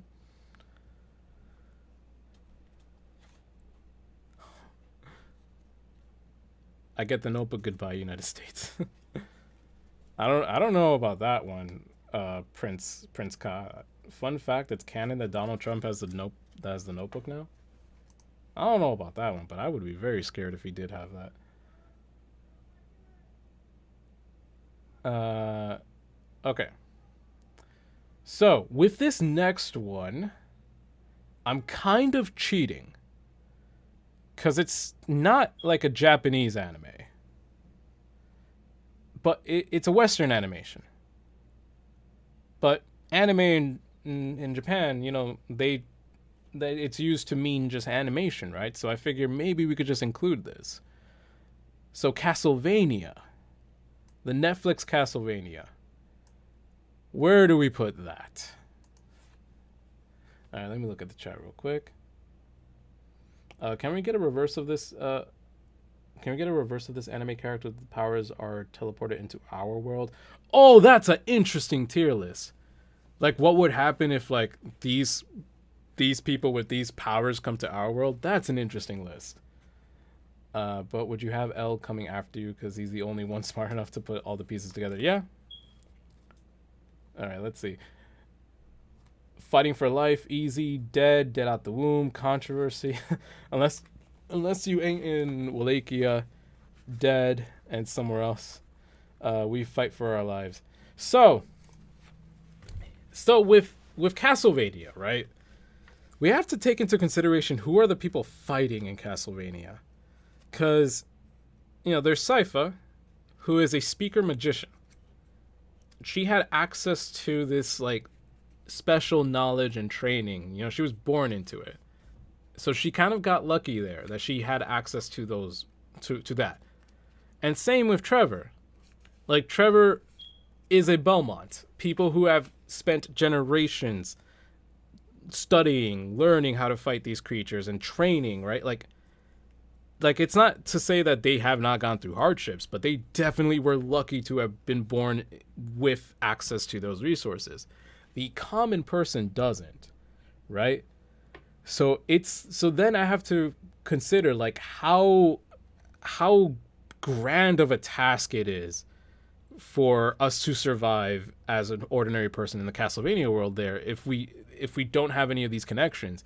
Is it like, I'm fighting for my life, where like there is a chance it's just going to be really hard, or are you just kind of screwed without these connections?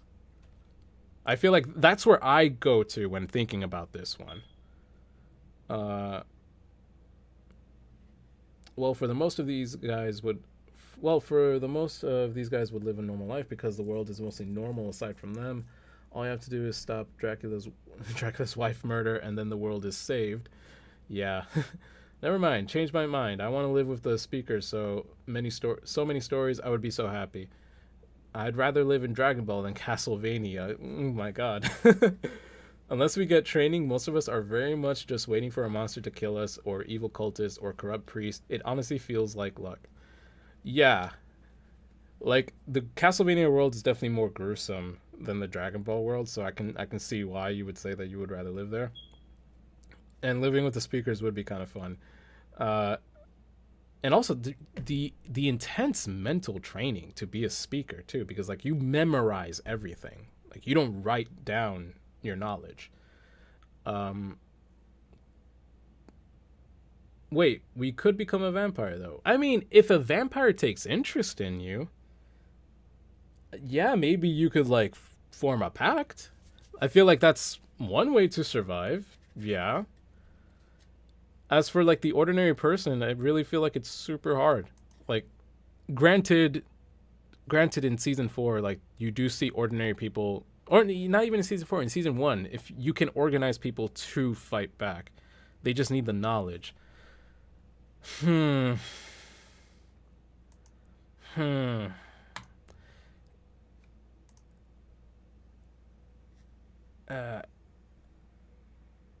have Radish kill in the middle of the field while I'm just farming. Yeah, I'd rather have Castlevania. Plus, it takes place in a time where there's no medical advancements. So if anything else doesn't kill you, a disease will. That's a fair point too. We got to think about the time period too. Okay. I think if any of us were just thrown into the Castlevania world, I feel like there's just way too much against us. I think there's just way too much against us to like just be able to fight. Like, I feel like it's too slim. Like, I don't think it's I don't think it's as hopeless as Attack on Titan or One Punch Man, but the odds are really stacked against us. Like, with the time period, with the monsters, it's not guaranteed that you'll have access to resources to fight these monsters, and then you also have to consider resources to just exist as a human being back then.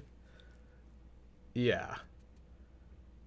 But then you remember vamps are everywhere. Exactly. Yeah, this is a tough one. Like, this is a tough fight for us, guys. I don't think we're winning this one.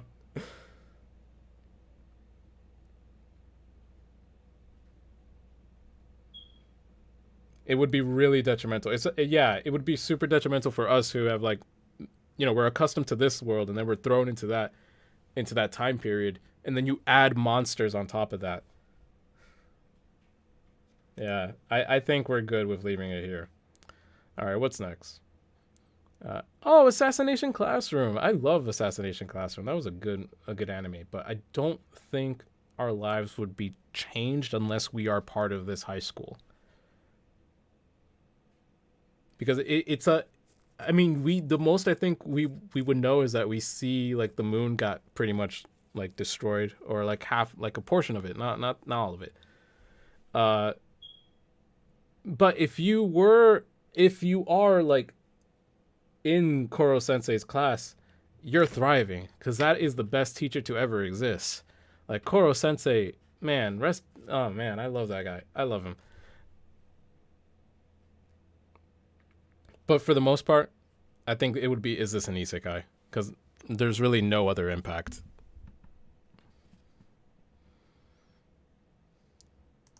Let's see. We thrive in Koro Sensei is the best. No threat because he would die for his students. Yeah. Is an assassination classroom fairly closed off? Yeah, like it's a very specific school, like a prestigious school, and then like they have like their students that they consider like bottom tier, you know, and they literally have them there for all of the other students to aspire to not be them. Like it's a really fucked system, but yeah, that's Assassination Classroom. The heartbreak of killing him would damage you for life, though. Yeah. Oh man.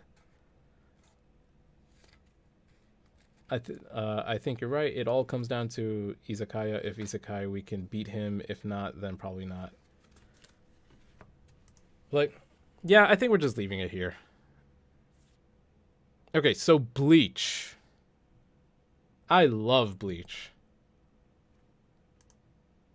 But a lot of the fighting is done, like, involving, you know, the Soul Society. And, like, I don't think... Yeah, I'm trying to, like, glance over the entire anime right now. Like, there are threats there, yeah. And,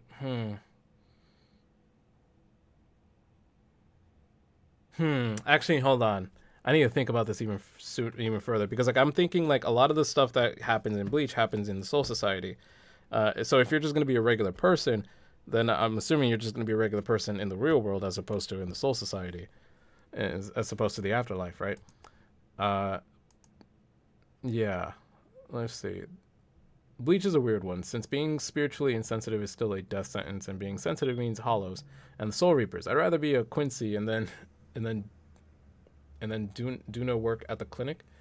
Uh, Yeah, Bleach is a very weird one. I feel like it's like a lot of it is about really our afterlife as opposed to like our regular life there. So it's like I can see the afterlife in Bleach isn't like the most appealing thing. Like I'm not like I wouldn't really be looking forward to it, you know?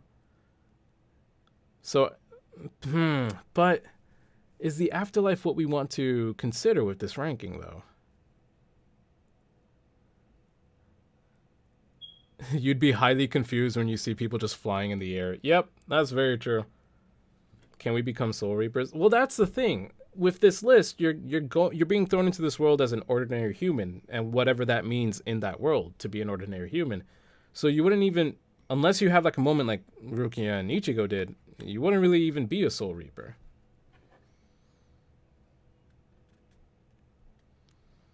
Other than random spirits killing us, we would be okay.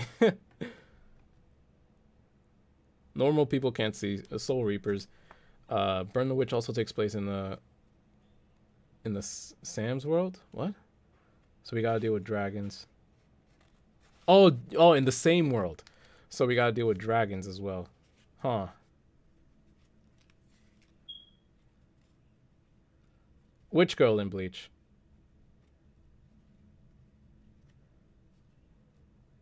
Ichigo's biology is so fucking confusing. Yeah. But when you die, you reincarnate in the Soul Society, right? I believe so.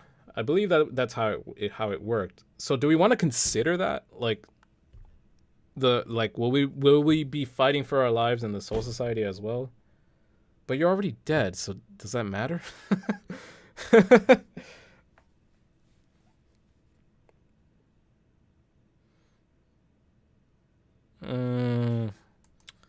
Damn, this is a tough one. Because if it's just regular life, I would say, is this an isekai with some supernatural events like happening here and there. But like even the big final fight against Aizen, like that took place in like a model of the city. You know, like people's lives weren't like in danger there.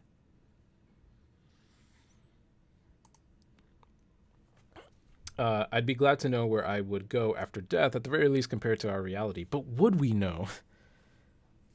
Or would it be just like in our world where it's like we really have no clue what the afterlife is going to be like? You can die again in the Soul Society, can you not? That also brings up a good point. Can you? Because I'll admit, guys, I've only watched the anime, so I don't know if the manga addressed a lot of these things. But I'm pretty sure the anime doesn't really specify that. But the chance of death is still there. Like the threat of death for these characters is still there. When souls die, they become Reishi? Unless it's a captain, then they go to hell. Did I pronounce that right? Reishi? It's been a while since I've watched Bleach, but if that's what it says in the manga, that you do die, you still are fighting for your life in the afterlife. So maybe we got to consider that. If we consider the afterlife of Bleach, then I'm fighting for my life, I think. Spoilers, dude. I'm sorry about spoilers.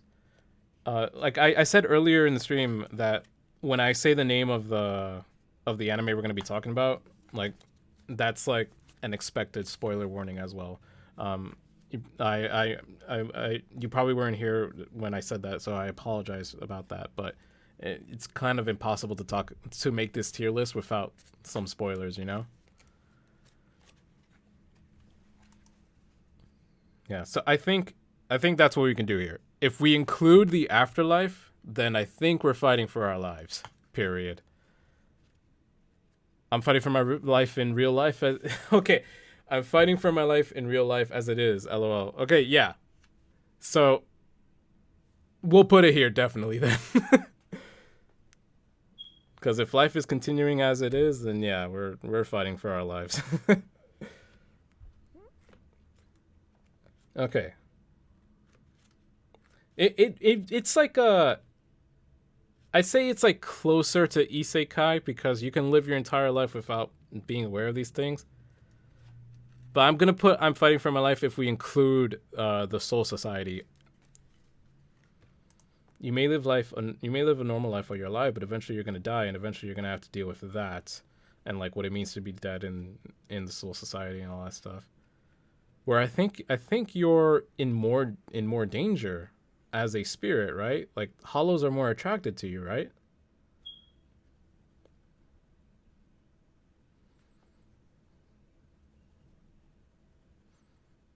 At least we get Zanpakutos unless we're really evil. Hey, there you go. All right, so Demon Slayer. So if Demon Slayer,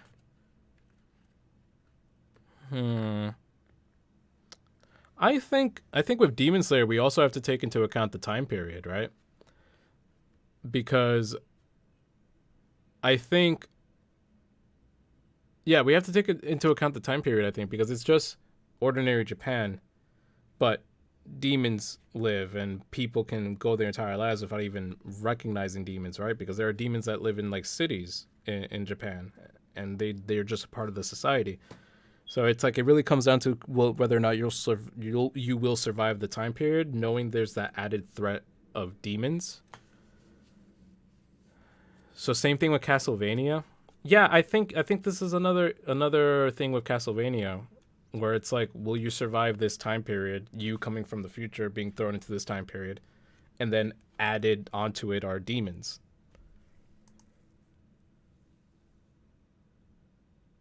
That would be an interesting little fan fiction. You could get Isekai into Bleach, and you become like a conspiracy theorist talking to Ichigo and Rukia about soul reapers in the afterlife.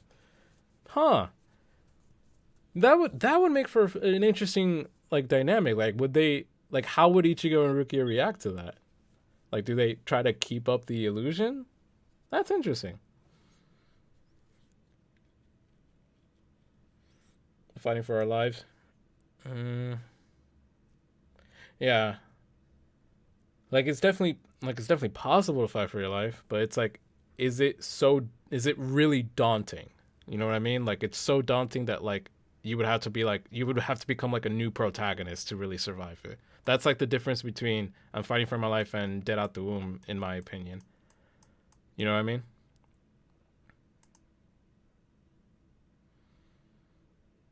New plan, mess with the MC of each world. Imagine an anime main protagonist going to therapy.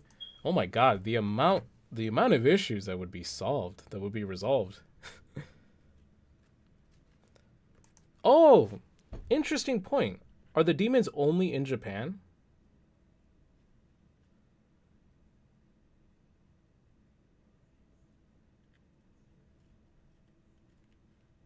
I'm using my computer, Panthera, to stream my PC.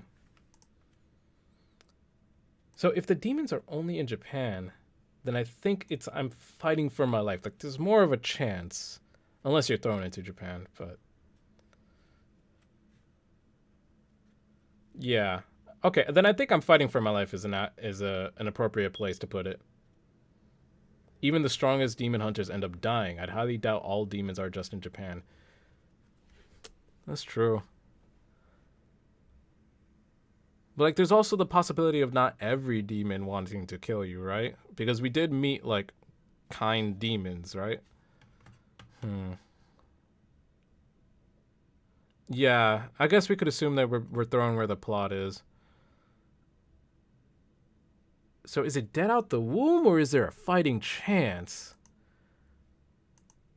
Honestly, unless, but like it takes a lot of training and from specific masters to have a fighting chance, right?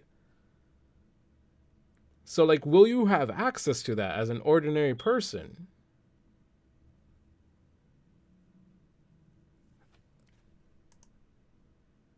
If we're isekai from our current point in time, then just adjusting to the times would be incredibly hard, plus the language barrier. Otherwise, if we're born in it, potentially is this an isekai? Right, so I'm going to go with that we're thrust in there, as opposed to like we're being born in there and we've adapted to that time period. So I think this is a dead out the womb. Like it's possible for you to never encounter a demon. Fighting chance revealed themselves and revealed the fact that demons exist to the world. I mean, you could train, but you still end up dying horribly. I remember during the training, around 20 people went in and around 5 people came out alive. Yeah, I remember that part. If thrust and at the plot, then this list needs restructuring. Fair point. There's cities where most don't encounter demons. I would say dead. Hmm. I think, yeah. I think we'll leave it in Dead Out the Womb. Like, if there was like a middle ground between Dead Out the Womb and I'm fighting for my life, it probably would be there. But yeah, no, I'd say Dead Out the Womb.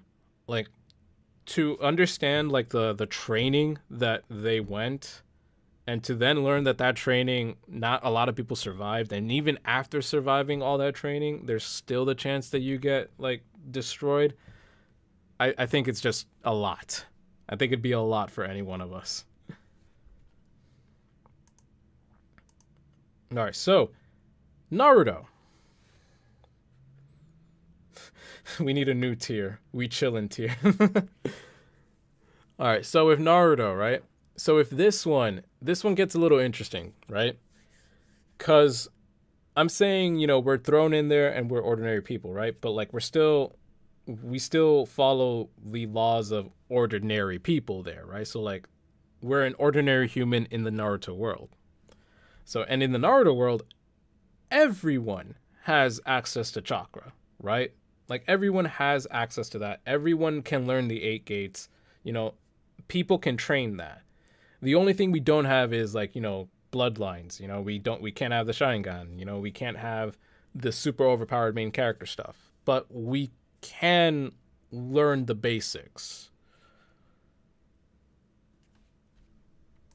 So what does that look like to us? Oh, I was when I say with Naruto, I'm thinking of just like collectively that world. I don't know if that changes between Naruto, Naruto Shippuden, or Boruto, but I would assume the world is still reacts the same, or at least functions the same between each of those. Dead or fight, because in Konoha it's destroyed around what 3 to 5 times. Become a hidden sand village. Cook. Pretty sure you're good then. Technically, we can implant a bloodline eye. We just got to find access to that somehow. We can thrive as long as we run as far away from Naruto as possible. I feel like that would be really hard to do because it just seems like this kid is just too important. Like every single village got involved in the end.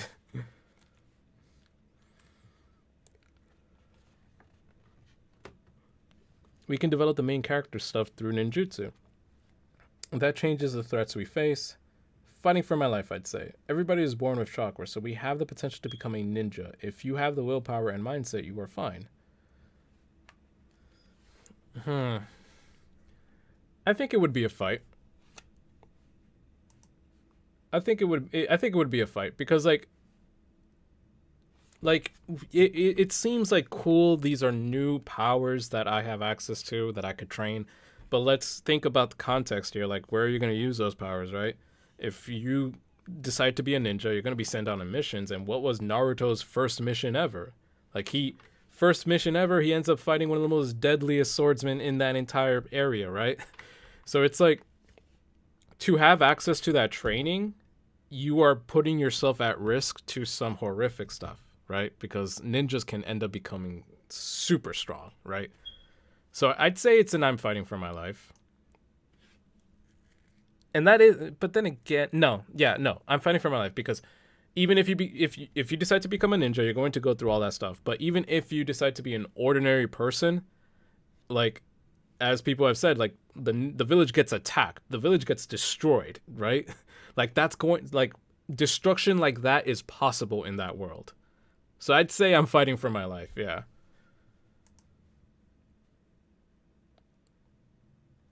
Let's see. Definitely not. Is this an isekai? Something has to change. Make a small village in the middle of the Arctic. Adjust and live up there. Not everyone is born with chakra. Doesn't Lee not have any? No,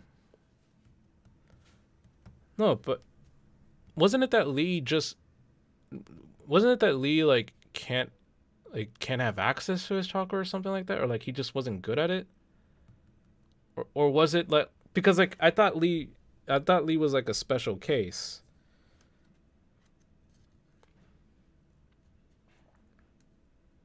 He does, but he can't use ninjutsu. Okay. Yeah, so then still people are still born with it. Okay. Cuz then we'd have to consider if that's true, then we have to consider like an avatar situation where like there are people born with bending and people not born with bending.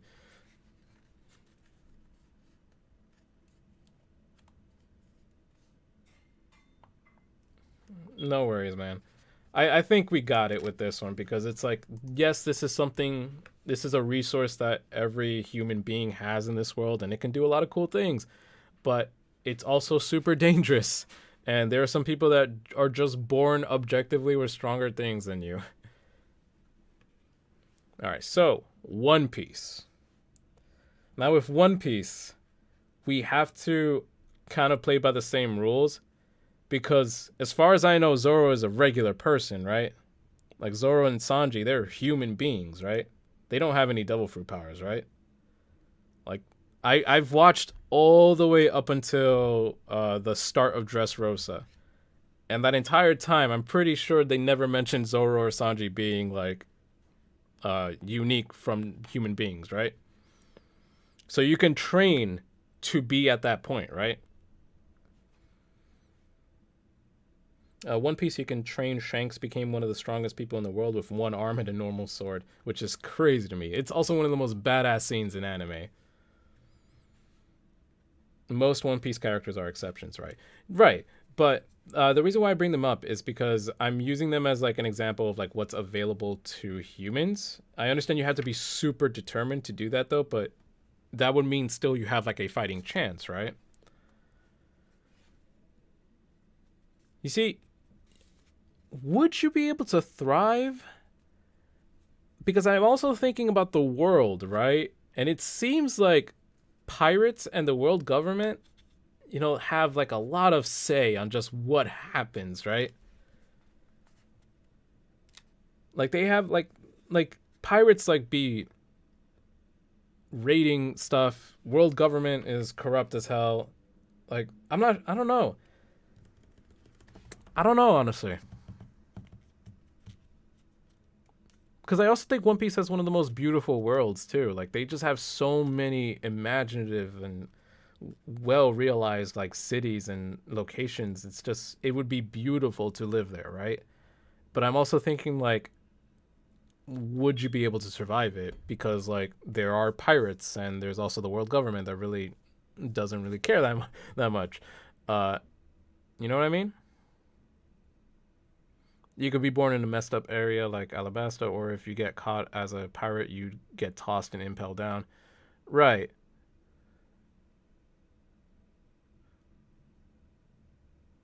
The world is very dangerous, right? And I'm thinking, even though humans definitely have more potential there, it's definitely a fight for your life scenario. I think. Mm. I feel like a lot of these are I'm fighting for my life. hmm.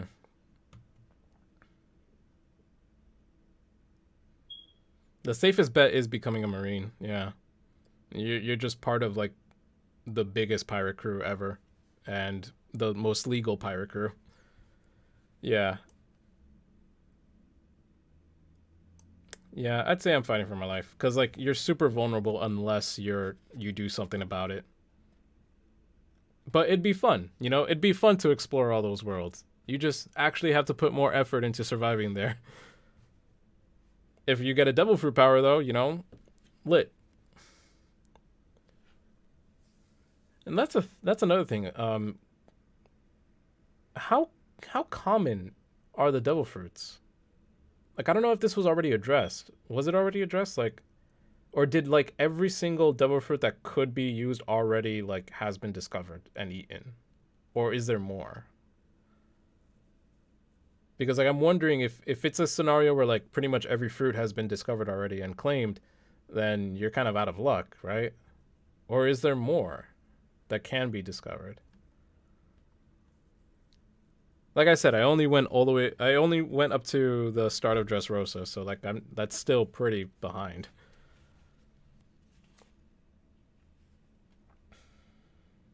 It seems like everyone and their mother has one now. So, yeah, like I'm. There's probably a huge. Yeah, there's probably a lot. Yeah,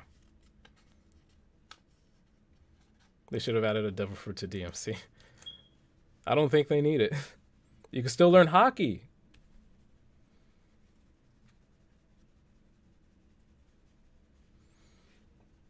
So it is a replenishing supply then. Okay.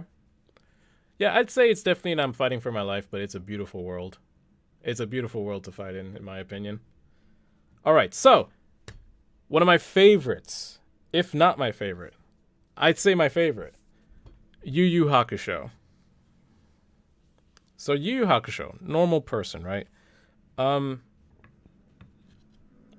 I think I think this is probably going to be is this an isekai? Because a lot of the action that takes place is involving like the spirit world, which is kept really hidden from humanity, right? So I think unless you are a spirit detective like Yusuke who's actively seeking out this stuff, you could go your whole life probably not running into this stuff. So I think this is this an isekai. So like it'll just be an ordinary life for you. That's what I think. Yeah. I think in this world there's definitely a higher chance of you running into a demon, but for the most part, I think you're just chilling. Okay, what about Samurai Champloo?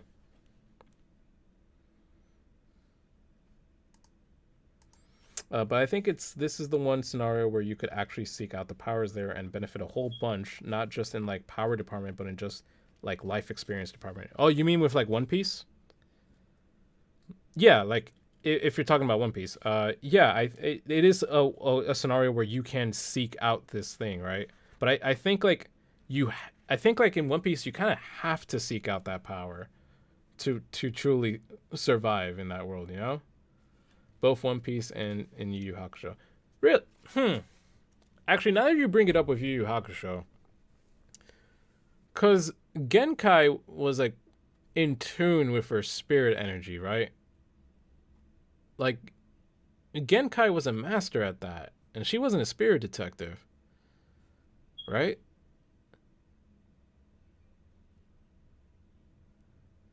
And like with the time period, I mean, the time period is just the 80s, right? It's just 80s Japan. Hmm. So maybe it isn't okay I see you actually.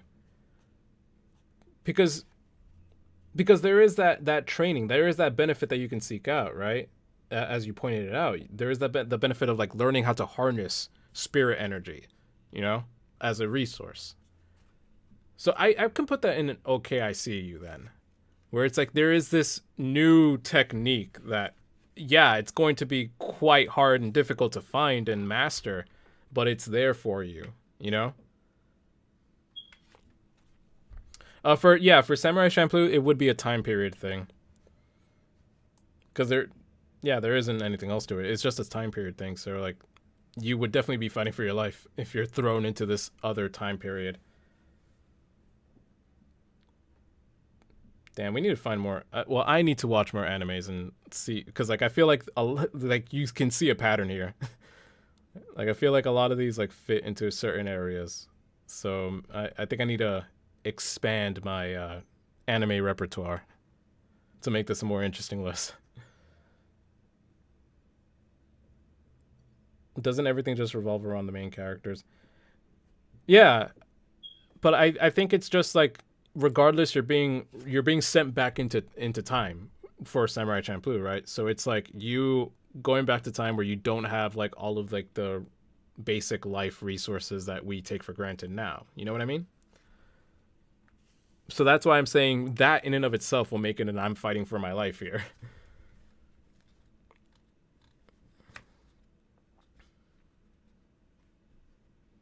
All right, and now for the last one, Yu-Gi-Oh. Yu-Gi-Oh, a world where everything revolves around card games. Like, I'm pretty sure the economy runs on card games. Just have the rule book on hand and you thriving. You see, that's what I'm thinking. Like, card game enthusiasts would definitely be thriving because there's way more prospects here for people who like card games. Way more prospects. Just never challenge the Pharaoh or any of the protagonists. For real, the moment you spot that hair, stay away. You just know you're not going to win. And even though it looks like they're cheating, they're not cheating. They're just too good. So just stay away from them and you're thriving. I feel like it just adds more career opportunities for you. Like if you just don't have an interest in anything else, just become a professional player. I'm pretty sure everyone in Yu-Gi-Oh is cheating. Yeah, but we don't talk about that. And that's it. Yeah, that's the list. Anime worlds you can survive. And I just kind of find it funny that we only have two up here where we would be thriving. And one of them is just about like getting orgasms from eating food. All right. I'm pretty sure everyone in Yu-Gi-Oh is cheating. As long as you don't run into a shadow game, you're thriving. Actually, just make friends with Yugi or Kaiba and you're set for life. Definitely. Just cheat, but don't cheat. Yeah, just do it, but don't do it at the same time. In Kill la Kill, Satsuki uses every student in a war against life fibers, so that can make it a fighting for my life situation regardless of what you do. So you become a victim of the plot. So you end up becoming a victim of the plot if you're a student.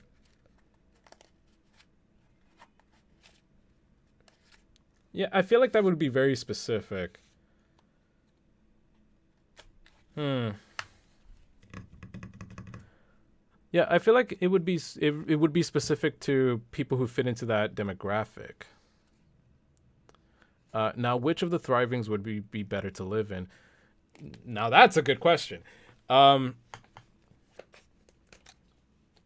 wow, that is hard. I mean, as someone who really likes to play card games, like I would like to be in a world where that stuff is like definitely like more respected, I guess, and there's more potential to like make a living for yourself. But I also like the idea of just food being better. Like the food experience is enhanced for everyone, regardless of if you like card games or not. Hmm.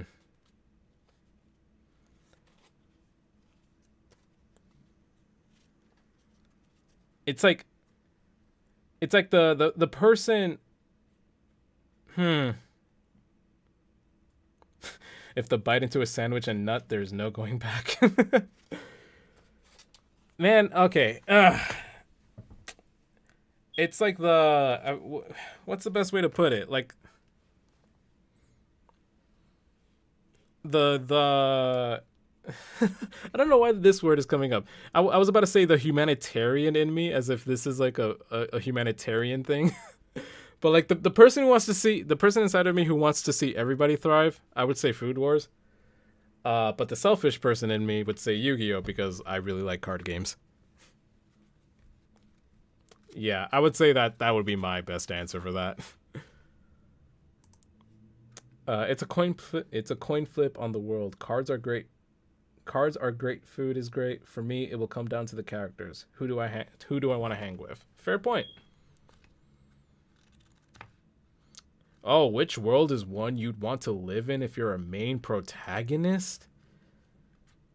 If you're a main protagonist, that's a theme. Some of these protagonists go through so much. Like it's like, do I want to go through all that?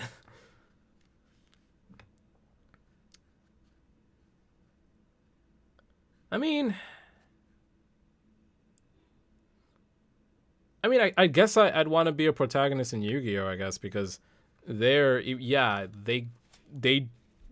deal in really heavy, all stakes duels, but at the very least, it's a card game. It's dueling. I'm not getting like blood knocked out of me every 2 seconds. You know what I mean?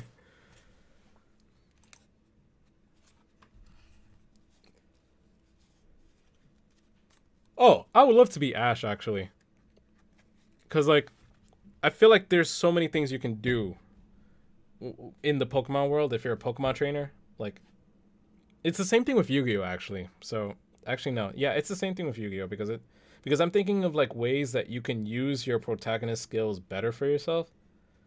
And with Yu-Gi-Oh, at the very least, I'm not in charge of like animals that can like destroy entire civilizations. Yeah, I'd say Yu-Gi-Oh. I'd rather be like playing those card games for like the world rather than like getting like my shit kicked in. All right, let's look. This has been 4 hours. Wow. But we got through both tier lists. We got through both tier lists. I was thinking that like maybe there was a chance that I would not be able to get to this one, so I'm glad I did. Um, Man, living in the Yu-Gi-Oh world would be amazing to play the game in. You wouldn't have to worry about two turn wins because no one does that there. Oh, so true. So true. Also, the fact that you actually like get to summon these creatures like with holograms and stuff, that would be amazing, honestly. That would be quite the experience. But yeah, guys, I think I'm going to call the stream here. It's been great. It's been a really fun time. Like I'm really glad that I actually got to like enjoy the end of summer essentially with all of y'all and just talk about random stuff. I actually you didn't like I don't have a webcam, but just so you know, my character there has a beer. I did have a beer with me the entire time too. So trying to like really make it, you know, make it feel like yeah we're out at the bar just kind of like talking random shit, you know. So I just want to say thank you again for watching, and for everybody who did the super chats. I really appreciate those donations. They will help me out a lot, trust me. So this stream, YouTube has a feature for me to like just upload this stream in its entirety without any like editing or anything. So I'll do that. I'll have it there for anybody who wants to watch it. I think it was a really fun time, so I would love for everybody else to watch it. And I'll see if I could like maybe I can edit it down to just kind of like highlight the really fun parts so it's a bit more digestible. We'll see. I'm not gonna make any promises right now because I am working on other videos. But yeah, I think this is a super successful stream, except for that incident with the fire alarm. But it adds character, right? It adds character to the stream, I guess. So I just want to say thank you guys for watching. Thank you guys for joining me. It has been a great time, and I will notify you for any other future streams that I want to do, because I do want to do this some more. This is proving to be a lot more fun than I expected it to be. So just want to say thank you, and how do I close the stream? I mean, I could close it like with my videos. And as always, my people, thank you for watching, and I shall end it now.